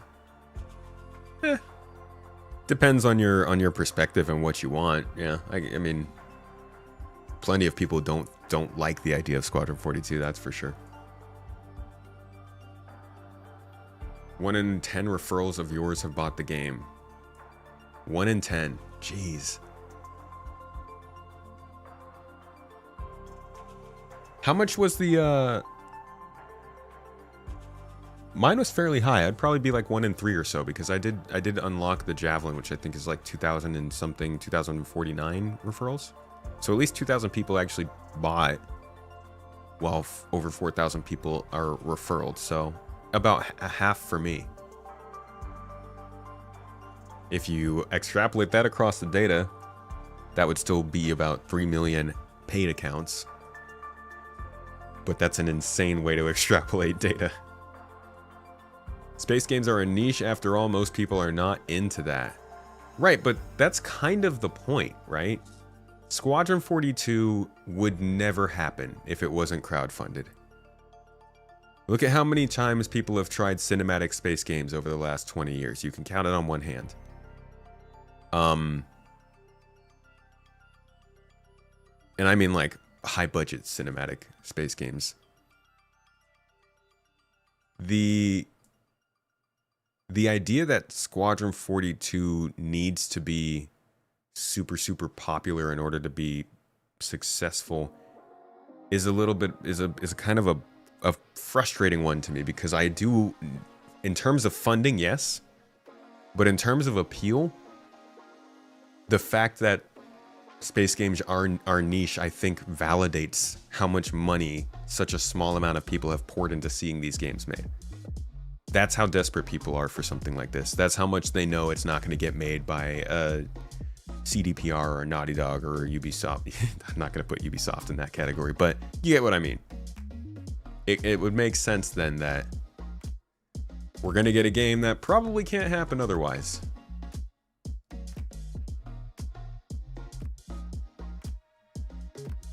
That being said, I don't think the sales should really worry you too much. Look at how Halo Combat Evolved did when it first came out. That wasn't really a tried and true model, but it very much was trying to be a cinematic space game that made a splash on the scene. And I think if they can make it so that the ship flight in Squadron 42 is easy enough for people to do on a controller pretty successfully, then you could see something similar with Halo. Or with Squadron 42. I'm not saying that it will be in the next Halo or will have anywhere near as big a splash like that. I'm saying that it can go either way. We get a pretty big group of gamers, in addition to people who just like are into space stuff and also know the celebrities who would be into it. I know my dad is into Squadron 42. He hasn't sat down and played a game all the way through that's anything like that since Halo Combat Evolved, but he said he wants to get Squadron 42, which surprised me. But I think they've got potential with that game. It's going to be so sellable too. People are going to make game movies out of it and post them on YouTube. Folks are going to watch it just for the cutscenes and then be interested in it. It's going to get a lot of attention. And that's the biggest way to get success these days, besides, you know, making a good game. So we'll see. But I think there's a lot of potential for a cinematic space game. There's just not many of those. The market's wide open for it. Starfield had the opportunity. They really did. Do you think they will put on a massive marketing for Squadron? Yes. They've already earmarked, I think, at least $80 million for marketing, which is actually a pretty small marketing budget for something like that, but that's just what was earmarked. They might do more on their own or something. I don't know.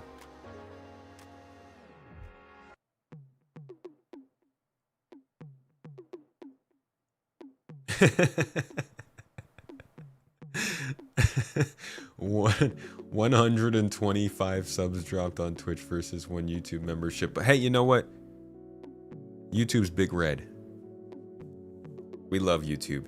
You know what happens on YouTube? People watch this stream days after we're watching it on Twitch. Twitch loves to flex though. Years ago, you hoped they would never make a console version of Squadron, but nowadays that would be stupid. It would be stupid to not make a console version. Just as long as they stayed a Squadron. Just keep it there.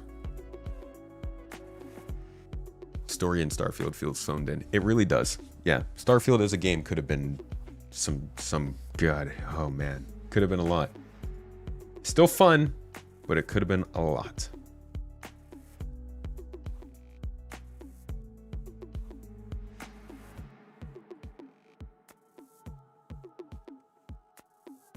All right, y'all. I'm gonna bounce out for the day. It's lunchtime. And I think I have videos to work on, to be honest. I think, don't know. I gotta find things to cover. No, I got a few videos to work on. I hope you guys enjoyed this stream. Thanks for joining for some good conversation, hanging out and chilling. I love a chatting Monday. I know you guys are into it, so I look forward to it even when there's nothing to talk about.